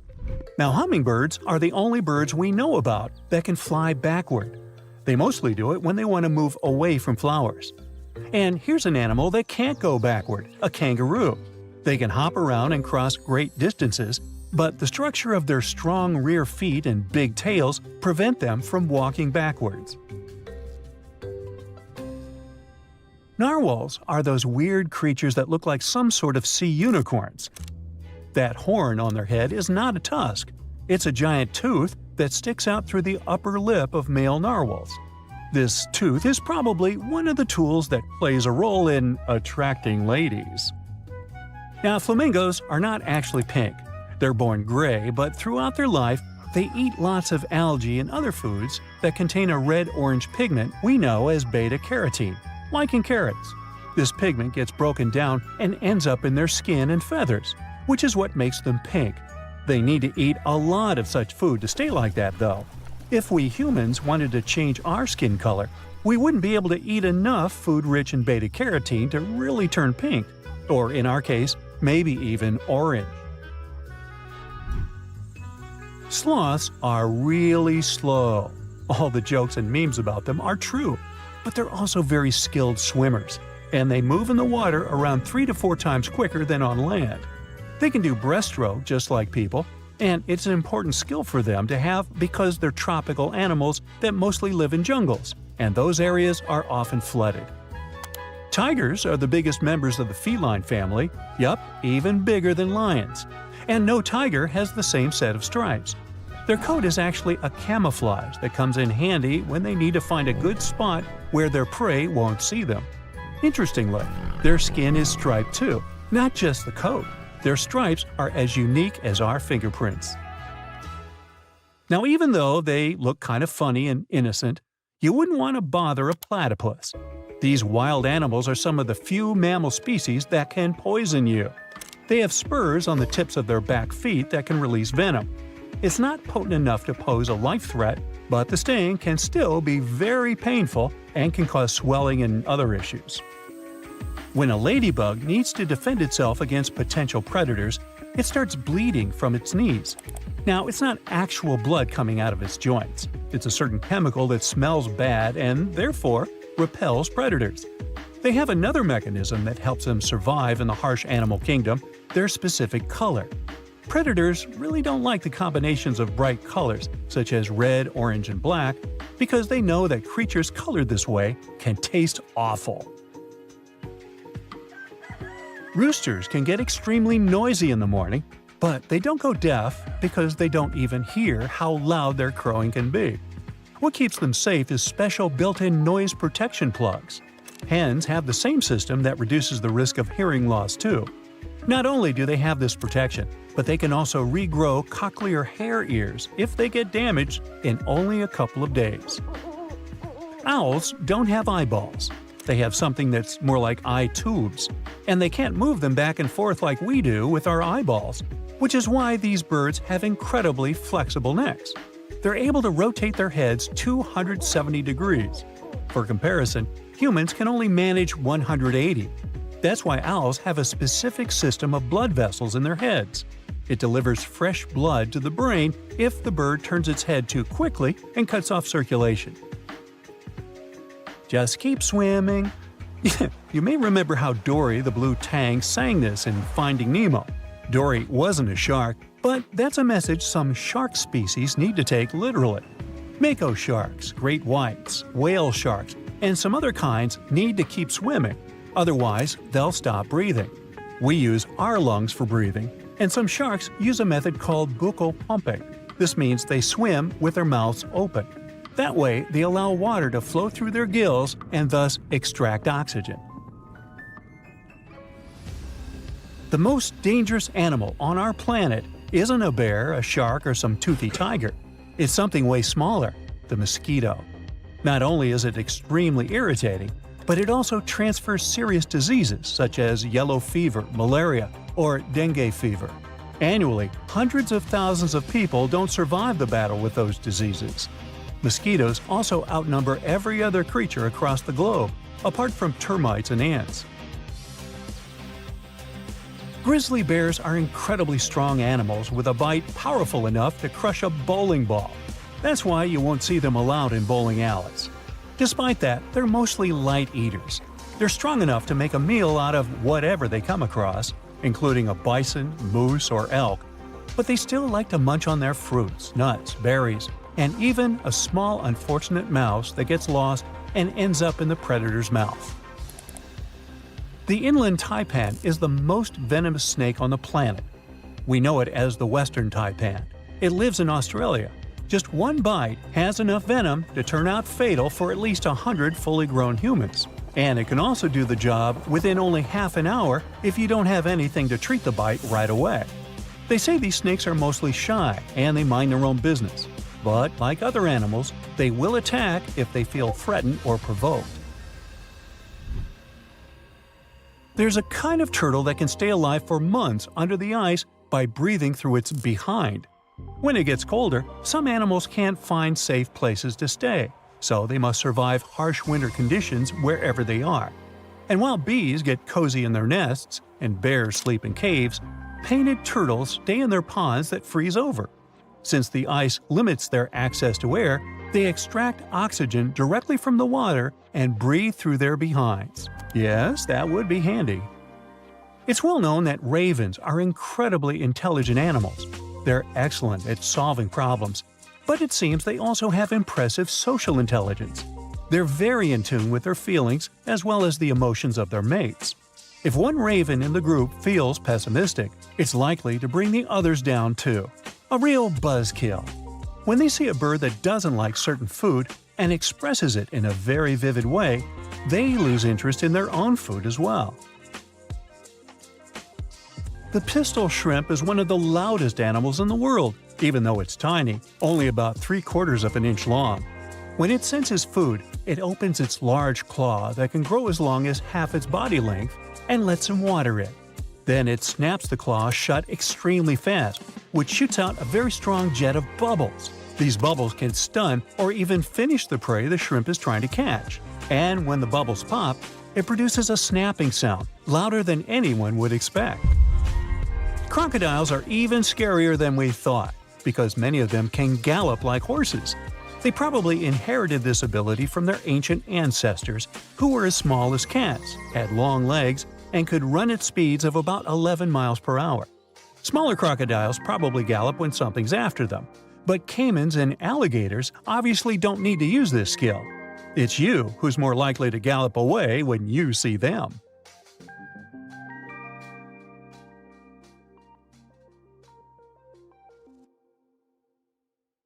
Ah, the toothpick.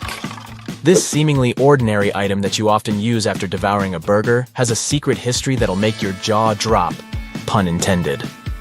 Don't be fooled by its slim appearance. The toothpick has been around for ages. Long before archaeologists could dig up physical evidence of ancient toothpicks, those toothy wonders were made from materials that fell apart faster than leftovers in the back of your fridge. Yep, I'm talking about wood. However, clever researchers have found hints that Neanderthals and early Homo sapiens were hardcore toothpick enthusiasts. They've studied prehistoric bones and deduced that our ancestors regularly used some sort of tool to keep their pearly whites clean. In fact, they even found scratch marks on a tooth that suggest our predecessors were serious toothpickers. In hindsight, it probably wasn't the best idea for the delicate enamel coating of human teeth. Fast forward to more recent times, but still ancient, mind you. And toothpicks were all the rage among various ancient civilizations. Literary sources have spilled the beans on this peculiar obsession. According to an ancient Greek historian, a local tyrant met his doom by using a poison-coated toothpick.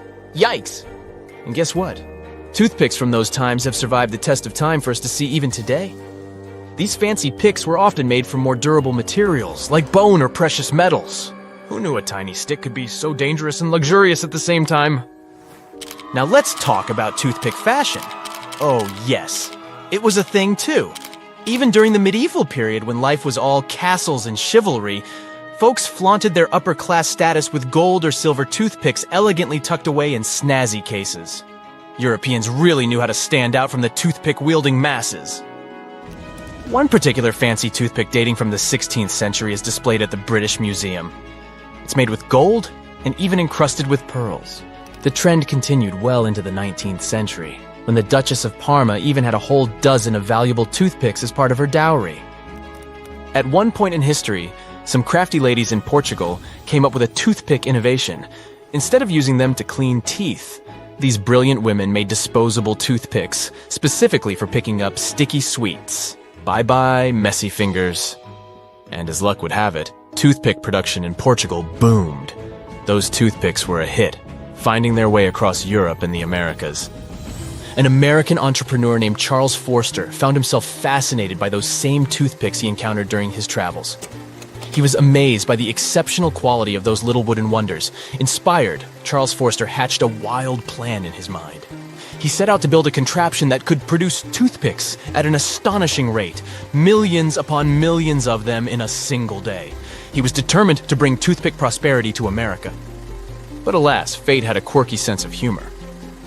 When Forster unveiled his toothpick wonderland to the American people, they just weren't interested. It seemed they were quite content with whittling their own toothpicks. Not to mention the idea of spending money on something they could easily make themselves left them scratching their heads. Forster knew he needed a magical transformation to create demand and ignite the toothpick frenzy. So, this daring entrepreneur decided to unleash his arsenal of marketing tactics. He hired people to masquerade as toothpick-hungry customers in stores, causing a toothpick-buying need among the unsuspecting shoppers. But that wasn't enough. He even recruited the brightest minds from Harvard University and gave them a secret mission. Whenever they ate at restaurants, they had to ask for toothpicks. Like magic, the habit spread, and soon enough, toothpicks became the must-have accessory for anyone. While Forster was busy masterminding the toothpick revolution, there were a few others who wanted a slice of the toothpick pie. In 1869, a quirky fellow from Philadelphia snagged a patent for his toothpick invention. It had a fancy hooked end and a spoon-like mechanism, perfect for cleaning out hollow and sensitive teeth. There were others who sought to improve the toothpick experience even further. One clever inventor dreamed up a retractable toothpick case for the suave and stylish toothpick enthusiast. And oh, there was a scented coating invented, designed to make your breath smell fresher than a field of daisies on a spring morning. As time marched on, the toothpick empire grew to epic proportions. By the end of the 19th century, billions of toothpicks were being produced each year. In 1887 alone, the count soared to an unimaginable 5 billion toothpicks, with our toothpick hero Charles Forster responsible for more than half of them. And just when you thought the toothpick madness couldn't get any crazier, there was a factory in Maine that emerged, defying all toothpick limits. It churned out toothpicks by the billions. Back to current times, it seems like luxurious toothpicks are ready to make a grand comeback. Leading the charge is a cheeky Toronto-based company that's on a mission to revolutionize the toothpick game. Now, you might be wondering, toothpicks? Really? How can they be luxurious these days? Well, these people have set their focus on crafting exquisite toothpicks from white birch and offer them in 6 delightful flavors. And believe it or not, there's something about toothpicks that taps into our primal instincts. Maybe it's because our ancestors were big fans of toothpick hygiene, and that trait has stuck with us through the ages. Everything about these toothpicks is in luxury and style. Imagine a slender bottle, sealed with a cork and elegantly embossed with the company's name. And that's not all. Each toothpick has one charred end, adding a touch of mystique. To take it up a notch, the company even offers chic leather carrying cases. Style and pizzazz aside, some dental experts claim using a toothpick may not always be good for us. If you find yourself in a sticky situation with something lodged between your teeth and you have absolutely nothing else on hand, you can cautiously consider using a toothpick. But hey, don't make it a habit.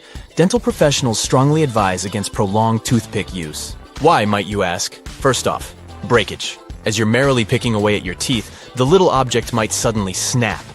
You might even get a little piece stuck in there, which beats the whole initial purpose, right? Hygiene is another thing you consider. If you didn't buy that toothpick yourself, you can't guarantee its quality. It's hard to know if it's been stored properly, or if it hasn't come in contact with harmful elements for our smile. A fantastic alternative is, of course, dental floss. It's the best way to give those food particles the old goodbye from your chompers. It can reach those tricky nooks and crannies without causing any gum damage or pesky irritations. But alas, if you already have a bunch of toothpicks at home and don't necessarily want them to go to waste, there are many other projects you can use them for at home. For starters, you can use them in your garden. Toothpick barriers can shield your delicate plants and seedlings from creepy crawlies. Watch your plants grow tall and strong, safe from sneaky caterpillars. And if a plant has a little accident, don't worry.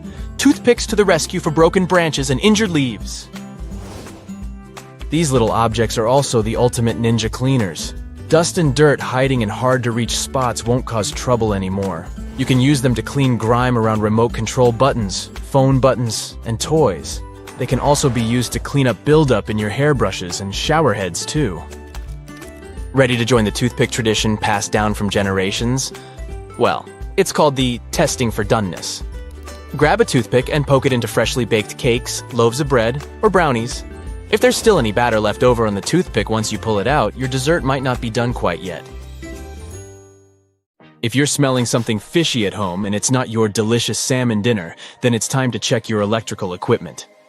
That stinky smell could mean your wires are frayed, your breakers are faulty, or your circuits are overloaded. And let me tell you, those plastic-coated wires emit a smell worse than a tuna sandwich left out in the sun. So don't be a fish out of water and get your electrical system checked ASAP. If you smell rotten eggs in your house, call the plumber straight away. The most obvious reason is the sewage and drain problems, such as contamination. But such a smell can also be produced if you've got problems with the water heater. Another possible problem might be a gas leak. Manufacturers add some distinct bad-smelling chemical to natural gas, so that people could notice even the tiniest gas leak on the spot. This one may not be as easy to spot as a unicorn in Central Park, but it's still important to know. Have you ever caught a whiff of something funky before your stove ignites? That's the smell of carbon monoxide. And let me tell you, it's no joke. This sneaky gas can be extremely dangerous if you inhale too much of it. And the worst part is that it's completely odorless and tasteless. That weird scent you're picking up, it's actually added to the gas to give you a heads up that danger is lurking. So, next time you catch a funky smell coming from your stove, don't just brush it off as last night's leftover lasagna. It's not uncommon to find mold in your home wherever water is present and trapped, like an unknown leak in the walls. Mold spores can grow as a result of this moist patch and can cause pretty serious health issues. Bedbugs have a thing for shoes. Yup, they love to hide in them, but only if the conditions are right. So if you've got a pair of shoes that you hardly ever wear, watch out. Bedbugs might just be snuggling up in there for a cozy nap. But don't worry, there's a trick to keeping those pesky bugs out of your kicks. Leather shoes are a bit too smooth for bedbugs to crawl on, so they're less likely to hide in those. Athletic shoes, on the other hand, are like a playground for bed bugs. All those interesting textures and patterns make for the perfect hiding spot. So, if you want to keep bed bugs out of your shoes, just wear them regularly. Those creepy crawlers don't like anything that moves or gets disturbed often, and who knows, you might even squish a few of them in the process. Talk about a win-win situation. So go ahead, put on those shoes and show those bedbugs who's boss. Your feet and your sanity will thank you for it. If your nostrils are being assaulted by an unpleasant odor, it might be time to check your mattress. Recent scientific studies have revealed that a 7-year-old mattress can harbor more bacteria than a sci-fi movie set in outer space. Over 16 million colony-forming units per square inch. That's enough to make even the bravest of us want to sleep in a hazmat suit. But fear not, for there is a solution to this gross problem. Enter baking soda, the unsung hero of household cleaning. Simply sprinkle some of this magical powder onto your mattress, let it sit for half an hour while you go do something fun like watching cat videos, and then vacuum it up with a brush attachment. Voila! Your bed will smell fresher than a field of daisies on a spring day. So don't let those pesky bacteria get the best of you. And who knows? Maybe your newly freshened mattress will even inspire some sweet dreams, or at least keep the nightmares at bay. Have you ever noticed that your towel smells like a swamp monster's armpit? Yeah, that's because you've been using it for too long. Don't be a bacteria hoarder. Switch out your towel after 3 uses. And if you really want to banish those stinky germs, toss in some baking soda every now and then. Your nose, and if you share an apartment, your roommates will definitely thank you. If your bathroom smells like a swamp, it could be because of stagnant water or some gross residue in the drain. Don't worry, if the plumber can't come until tomorrow, you can hack the smell by adding a few drops of your favorite essential oil to the toilet paper roll. It won't solve the problem, but at least you won't feel like you're suffocating. Now, onto the stinky toilet brush. Squirt some scented detergent right into the holder, or make your own DIY scent with distilled water and essential oil. It will get rid of bacteria, and the essential oil will hide bad smells. Just make sure you're allergic to the oils you choose. Moving on to the dishwasher. Did you know that mold can grow in there? Gross, right? Run a dry heat cycle with no dishes but some vinegar instead. Make sure to flush all the interiors, including the filters and panels. And if your silverware basket is looking a little moldy, soak it in some diluted antibacterial detergent before rinsing it thoroughly. Now let's talk about weird sounds in your house. Clicking and knocking in the winter or fall could be from turning on the heating or radiators. If there's condensed steam stuck in the system, try bleeding the radiators. And if you hear a bubbling sound, it could be a water leak or sediment in the water heater. Shut off the main water and listen. If the sound stops, call the plumber. If not, try draining the tank. If you're moving into a new house, check the walls and ceiling for any red flags. Fresh paint could be hiding something, so ask the landlord what's up. And stay away from popcorn ceilings. Not only are they ugly, but they contain asbestos. Asbestos is like a bowl of alphabet soup. It's made up of all these hard-to-pronounce crystal fibers: chrysotile, anthophyllite, tremolite, crocidolite, actinolite, and amosite. But don't let their wacky names trick you. Asbestos is one tough cookie. It can withstand high temperatures, chemicals, and even electricity. No wonder it was such a popular building material back in the day. Asbestos is like a sneaky ninja. It can break down into teeny tiny fibers that are so small they can float around in the air for days. And if you accidentally breathe in these fibers, it's like inviting a dangerous guest to your lungs. Yikes. So let's give asbestos the boot and keep our lungs happy and healthy. Just be careful if you're renovating an old home. You never know if you'll uncover a surprise layer of asbestos roofing. Odor-causing bacteria love to party in your kitchen sink and drain. And don't even get us started on the garbage disposal scraps. It's like a bacteria buffet in there. But there's a fun solution for you. Once a week, throw a party of your own by inviting 6 ice cubes, 1 tablespoon of baking soda, 3 thin lemon slices, and 1 teaspoon of bleach to the disposal. Turn up the music. Turn on the disposal and let those ice cubes do their thing. When the party's over, rinse with cold water for 30 seconds and voila! A fresh and clean sink. Your new sofa or cabinets could be secretly releasing some stinky gases into the air. Yep, it's true. These gases, called volatile organic compounds, aka VOCs, can make your nose and throat feel pretty irritated. And if that's not bad enough, they can even give you a headache or make you feel dizzy. Yikes! But don't worry, I've got your back.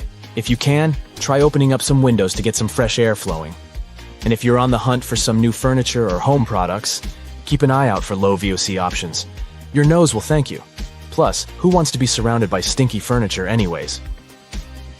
Did you know that chickens can jump and fly too? Domestication of the chicken dates back to at least 2000 BCE. They do have the required feathers and muscles to fly, but they don't do it much anymore, hundreds of years after they were domesticated. But if you give them the right motivation, they can do that. If they think the other side of the fence is cool, they can jump up to 6 feet. Some hens hop on the trees to roost. Picture a tree with a couple of chickens on it. Looks so funny. Their motivation is safety. The tree serves as a cover for them in the daytime and protects them from winged predators. Similarly, at night, the tree turns into a shelter from wind and rain and the possible attacks from ground predators. This doesn't have to be in the wild. Farms where chickens can wander around freely also have tree nests. Some sneaky chickens leave their coop and jump onto the trees. So, many chicken owners search for ways to keep them under control. Hey Siri, search for how to deal with jumping chickens? I'm now moving on to everyday items and the secrets they held. The twist ties and plastic bags on bread packs don't have random colors. They are color-coded based on the daily bread baked. Each day of the week has an assigned color. For example, blue twist tie stands for Monday, green for Tuesday, and red for Thursday. Now you can figure out how fresh your bread is. Color codes are helpful for employees too. They can easily spot the old loaves on the shelves. There's a popular saying, you are what you eat. It turns out that our guts are also there to make us happy. Serotonin is the feel-good hormone. It's also a neurotransmitter. Many of us immediately associate it with our brains. Yet, interestingly, around 95% of the body's serotonin is produced in our digestive tract. Many of us often use the words herbs and spices interchangeably, but these are different seasonings. Spices come from every part of a plant or tree, like root, seed, or bark. But herbs are the plant's leaves. We generally add spice to food in roasting and during cooking. Herbs release their aroma faster, so we add them at the very end. Do you ever feel you've been watched and discovered that you're right? Well, that spider sense-like feeling is called gaze detection. Your brain senses when someone is staring at you. Research explains this as a sort of defense mechanism. A direct gaze can be a symbol of dominance, and that can be a potential threat. Humans evolved with this feeling in time. Strangely, it works when the person looks right at you. If their gaze is off just a few degrees to the left or right of you, your brain won't react this way. What about the urge to rewatch your favorite movies or listen to your songs over and over? You're not alone. This habit has some benefits for your mental health. This behavior eases your mind. When people feel overwhelmed, they'll have less self-control and be less motivated to complete hard tasks. You are drawn into The Office's first season again because when you watch, listen, or do something familiar, you don't have to spend the effort to monitor what you're thinking. So, it's a good way to have a quick mental reset. Here's another feeling. Imagine you're enjoying the sunset on a terrace or at the top of the Eiffel Tower. Out of nowhere, your inner voice whispers, "What if I jump?" This isn't coming from a darker state. You know, it's just sort of a feeling that appears when you're high up. There is a name for this. The call of the void, or the high place phenomenon, is a relatively new research topic, but more studies are on the way.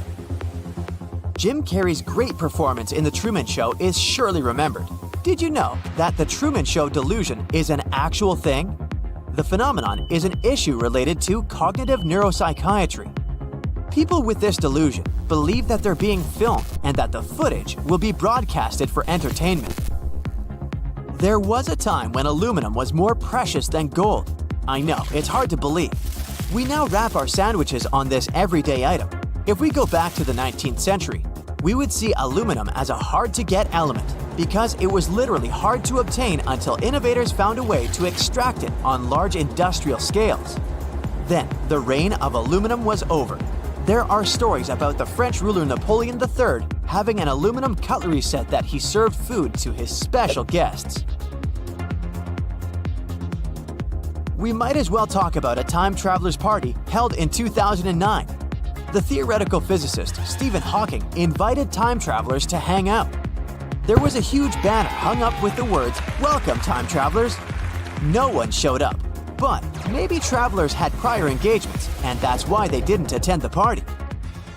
I swear I'm not crying because no one showed up to that awesome party. I was just cutting an onion. Why do we burst into tears when we chop onions? Because of a particular enzyme. Is there a solution? Next time, get some damp paper towel and put it on the cutting board next to the onion. The acidity that comes from the enzyme will go towards the wet paper instead of your eyes. The ancient Egyptian civil calendar was quite similar to the one we use now. They had 365 days divided into 12 months. But instead of spreading a 31st some months, they would add those extra days to the end of the year. Now, let's turn our cameras to the animal kingdom again. Is there a benefit for zebras to have their fascinating pattern? Scientists asked this question too and experimented. They dressed up horses with zebra look-alike coats. The coat was covering the whole body of the horses but their heads. It turns out that zebra patterns repel flies. Scientists observed that flies only go for the heads of the animals and stay away from the horse bodies. Ants are known as hard-working animals, even in the tails. That's got a legit reflection in real life. They can carry up to 20 times more weight than their own body weight. These insects have other noble qualities too. If an ant gets seriously injured, it'll refuse treatment from the colony's paramedic ant. The ant knows that it can't make it, so instead of wasting the colony's resources, this ant forces the paramedic ant to carry on without it. Camels can survive around 15 days without drinking water. Many people assume that they store water in their humps. No, humps are for food storage in the form of fat. The water is kept in their bloodstream. Speaking of camels, in some countries, there's a tradition to hold camel beauty contests. For instance, a contest was held in the 2022 World Cup in Qatar as an attraction.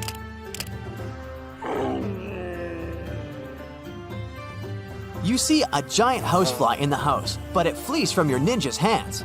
You might think that nature will take care of it in a couple of days, but actually, houseflies can live for about a month or two.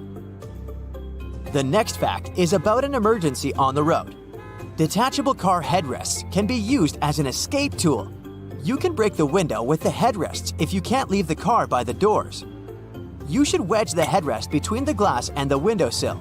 Aim a corner. Then, you hit the headrest as hard as you can to break the glass safely. You might have to hit a couple of times, but it eventually shatters. Don't give up after one try. Don't be shy. Share your wow facts with us.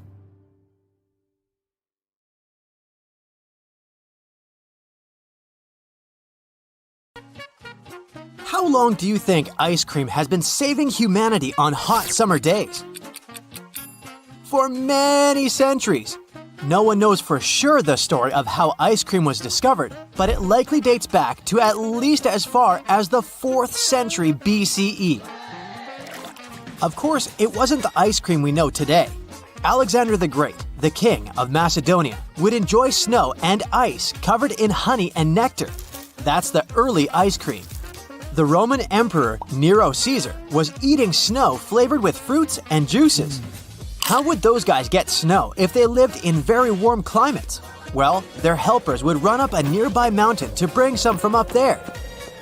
I'm not sure how they were dealing with it without a refrigerator, but I guess they had ways. Some historians say that there were deep pits covered with straw, and the snow was stored there after harvesting it from the mountains. How it didn't melt on the way to the pit remains a mystery to me, but history has many of those. Okay, so far it's just been ice and snow, but we all know it's not the ice cream we're used to. One of the main ingredients of the dessert we know today is milk, and this one most likely appeared in China around the 7th century CE. Back then, the Tang dynasty was ruling the country, and the emperors probably were the first ones to eat ice cream that contains milk. Back then, it was made from buffalo, goat, or cow milk. To enhance the flavor and aroma, they were adding camphor to it. Then, metal tubes would be filled with the mixture and stored in an ice pool to freeze. Let's leave China for a little bit and move to the Arab world during medieval times. Time to observe what frosty treats they ate there. They used to drink icy refreshments, the earlier versions of sorbet. There, they were typically made of pomegranate, cherry, or quince. Soon after, the Europeans picked it up, and it became quite popular in Europe too. The Italians and the French are the ones who especially adored it, so they took it from there and perfected it into their own versions. In the 17th century, Antonio Latini became the first person to officially record a recipe for his sorbetto. It contained fruits, ice, but also sugar and milk. This is the recipe that most culinary historians consider to be the first official ice cream. The Italians perfected their own type of sorbet called gelato. In Italian, it means frozen. No one is sure about who exactly invented gelato, but everyone knows the guy who opened the first cafe in Paris and started selling it. An Italian guy from Sicilia opened his Il Precope in 1686, and the cafe became a favorite meeting place for famous intellectuals at that time. That's how the French were first introduced to the Italian gelato, which was sold in porcelain bowls resembling egg cups. But you have to remember one important thing. Never call gelato ice cream, especially in front of Italians. Even though these two might seem similar, there are many significant differences. Gelato contains way less fat, less air, and the flavor is more intense, and it's also served warmer than ice cream. So that's the Italian way. The French have perfected their own frozen dessert, the fromage. This translates from French as cheese, but in fact, it has nothing to do with it. Originally, it was made of cream, sugar, and orange flower water. Even today, the cream is an important ingredient, so the fromage is creamier and heavier than a gelato. Also, did you know that eggs are used to produce both? Yes, it's an important gelato and fromage ingredient that gives the dessert the necessary fat, but also a specific flavor. We haven't covered America yet. Most likely, ice cream was brought to the USA by European immigrants. The first ice cream parlor in the States opened in 1790 in New York. But until the beginning of the next century, it was only available to the elite. Once it became more common, of course, it took over the country. It couldn't be any other way, could it? When NASA astronauts were asked what they missed most, ice cream was at the top of the list. Today, 9% of all produced cow milk in the USA is used to produce ice cream. The people who love ice cream most in the world live in New Zealand. The country is the biggest per capita ice cream consumer in the world. The second one is the United States. What do you think the most popular ice cream flavor is? Yeah, that's vanilla, of course. The second most popular flavor is chocolate. Turns out, chocolate ice cream was invented earlier. That's because vanilla wasn't available for a long time. Today, most vanilla is imported from Indonesia and Madagascar. Over 1,000 ice cream flavors exist. There are quite a few really weird ones, like hot dog flavor, bacon, avocado, licorice, octopus, jellyfish flavor, and even roasted garlic. Then there's also cheese ice cream, and it's a real and very common thing in the Philippines. The Philippines only got ice cream in the 19th century, but it wasn't widely available until a whole century after that. After refrigeration became widespread, an American opened the first ice cream parlor in the country, serving ice cream of 3 flavors: vanilla, chocolate, and strawberry. Soon after, many more people started producing the frozen treat, incorporating locally available products like mango, avocado, and coconut. Instead of cow milk, Filipinos traditionally use milk from domestic water buffalo, which is also used to make white cheese. In the second half of the 20th century, cheddar cheese was first imported to the Philippines, and it became an instant favorite.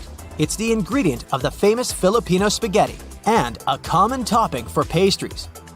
Without thinking long, they combined their favorite cheese with their favorite dessert, ice cream, and they got an amazing creamy, salty sweet cheese ice cream. So yes, that's a long story. We mentioned ice drinks, sorbet, and ice cream. But there was no word about popsicles. That's right, popsicles didn't exist for a long time.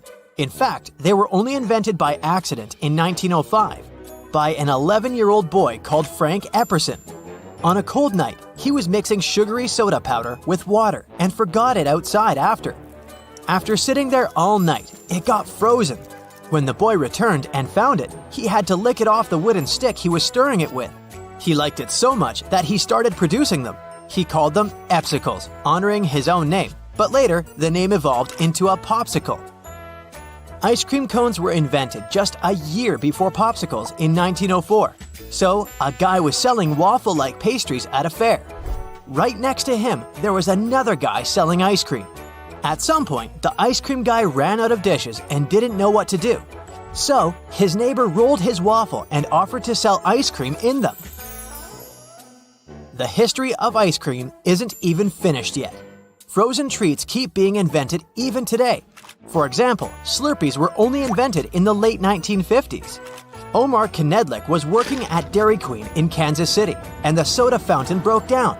To keep the beverages cool, he put them in the freezer. They turned slushy, and that's how the guy got the idea to make a machine that makes frozen beverages. He even created the Icy name and designed a logo for the brand. Several years later, 7-Eleven bought the right to sell the drinks, and they got popular.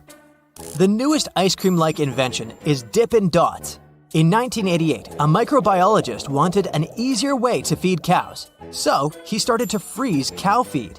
Then he thought a little bit more and figured out that you can freeze other food, not only cow feed. So he started to freeze ice cream, and it was a blast. That's it for today. Maybe you can come up with something too, and will forever be imprinted in the ice cream history, like all these heroes we mentioned today. Illusion magic is a performing art, and when done right, it can make us gasp and forget that it's just a trick. But does anyone mind? After all, it's good to live in a world where magic is real, even if it's just an act. People have been performing magic tricks for ages, and the first illusionists started to perform in ancient Egypt, Rome, and Greece. The most famous trick from there is the one with cups and balls, making them disappear and reappear, change colors, and so on. But don't think that's all magicians could do in the ancient times. The first levitation tricks date back to those times too. Everything was so shocking to the public that they believed that the magicians doing their cups and balls tricks had supernatural powers. Ancient Greeks especially admired magic tricks. They were even making statues in honor of their famous magicians. Still, around the 4th century, the attitude started to change. People started seeing magic tricks as dangerous sorcery, and early illusionists started to get penalized. Being a magician wasn't safe anymore, and the magic vanished for over a millennium. No one was performing or even talking about it publicly, and the art stagnated for centuries. Around the 16th century, magic revived. People started to perform the first simple acts like card tricks or making the objects disappear. It was the Second Beginning. The oldest book on magic that's known today, The Discovery of Witchcraft, was published in 1584. That book was one of the steps to debunk the myth of illusion magic being something evil and supernatural, logically explaining some well-known magic tricks. With time, people stopped being swindled about magic, and the art was taking off again. If I say, picture a magician, what will you imagine? Most likely, it'll be a person wearing a cape and a tall hat, pulling out a rabbit out of that said hat. Well, this magician's appearance, a cape and a tall hat, was popularized in the 19th century by a French magician, Herman the Great. But the rabbit trick in its traditional form was first performed a bit later by a Scottish magician, John Henry Anderson. Did you know that in Queensland, Australia, people aren't allowed to have a pet rabbit? Yes, the only people who can legally keep a rabbit are magicians. And they have to go through a long process and many documents to prove their profession and that they own a rabbit to show to the public. Then, they're granted a license and can officially keep the animal. What did rabbits do wrong? Well, they aren't very welcome there to protect the crops and native animals. For a long time, magic was a street art. But this guy, Jean-Eugène Robert Houdin, changed it forever. He is the father of modern-style illusions, and he managed to bring the art to big stages of theater, performing for big audiences. He was also a great illusionist himself, and, in fact, the most famous magician of all time. Harry Houdini was so fascinated with this person that he chose his stage name in honor of Jean-Eugène Houdin, just adding an I at the end. Harry Houdini started as a card performer, but he soon realized it wasn't his cup of tea. Like most professionals, magicians also need to find their niche, the one they enjoy, the one where they're at their best, but also something new that excites people. And Houdini found it, being an escape artist. He would tie himself up in ropes and chains, immerse himself in water, bury himself in the ground, and somehow magically escape. He even escaped from the belly of some sea monster washed ashore. Historians still aren't sure who that beast was. Someone described it as a turtle, tortoise, fish, or whatever it is, so I can't give you more details than that. Anyways, it was washed ashore and the carcass of the monster was used for the trick. Houdini was shackled and climbed inside the creature. The creature was laced and chained. In about 15 minutes, Houdini reappeared on stage, and the sea monster was still chained. Houdini just asked for some air, saying that he was almost suffocated by the fumes inside. Illusion magic has nothing to do with supernatural powers, and illusionists, who know well that even the most fascinating trick is just a trick and has a logical explanation, are typically very skeptical when they hear that someone claims to have psychic powers. Harry Houdini was a professional skeptic and debunker of spiritualists. He even offered a reward for anyone who can demonstrate supernatural abilities, and he won't find a logical explanation for it. No one has gotten that reward. Today, the challenge is still open, and the prize went up to $1 million. I bet you didn't know it, but magicians were very actively involved in the birth of the movie industry, involved as performers and producers. Harry Houdini acted in several silent films. So, remember that guy, Herman the Great? The one in cape and long hat? He was performing some of his tricks along with his assistant and wife, Adelaide Herman. After he passed, Adelaide continued to perform solo and was one of the brightest stars in the end of the 19th century, owning the title the Queen of Magic. She was one of the few magicians who performed the bullet catch trick, which is considered the hardest trick to perform to this day. Her favorite trick to perform was the Phantom Bride. Here's how it goes. The illusionist makes a body of a bride dressed in white to rise on a brightly lit stage. A hoop passes through the body, showing that there are no wires that make the body levitate. Then, the illusionist pulls away the white silk and the bride disappears. How do they do it? Only the illusionists know. Magicians never reveal their secrets to non-magicians, so all that's left to us is being amazed, which I personally don't mind. Another famous trick, cutting a person in half and putting them back together. The trick was first performed in 1921 by an English magician, P.T. Selbit, and it had a raging success, shocking everyone who'd seen the act. Many illusionists repeated and improved the trick afterwards, but I'm here to tell you one story. In 1956, a guy was performing it on live TV. As soon as he divided his wife in half, the broadcast stopped. The TV viewers were mortified, thinking that something went wrong and the host cut off the show. Turned out everything was fine. The show got cut off because they ran out of time, and the timing wasn't exactly perfect. In the past century, illusions have escalated. Today, professional illusionists throw even more spectacular shows by making cars levitate or planes disappear. One of the most famous modern magicians is David Copperfield. Yes, his stage name is inspired by a Charles Dickens novel. Charles Dickens was actually an illusionist himself back in the day. Just saying. David Copperfield has started with card tricks as well, but his professional specialty are grand illusions. One of his most famous performances is the Escape from Alcatraz, a carefully guarded prison only one prisoner in history managed to escape from. Copperfield did the same, and no other illusionist yet repeated the success. Then, he made a whole plane disappear, which he performed with a live audience and repeated several times. In the 1980s, he made the Statue of Liberty disappear in front of a live audience on Liberty Island. He raised a screen in front of the statues, and when he dropped it, the statue was just gone. Spotlights were passing through, showing that there were no mirrors and that the statue was really gone. Then he raised the sheet again, and when it dropped, it was back. I know. You want to know how he did it. Okay, I'll reveal this one as an exception.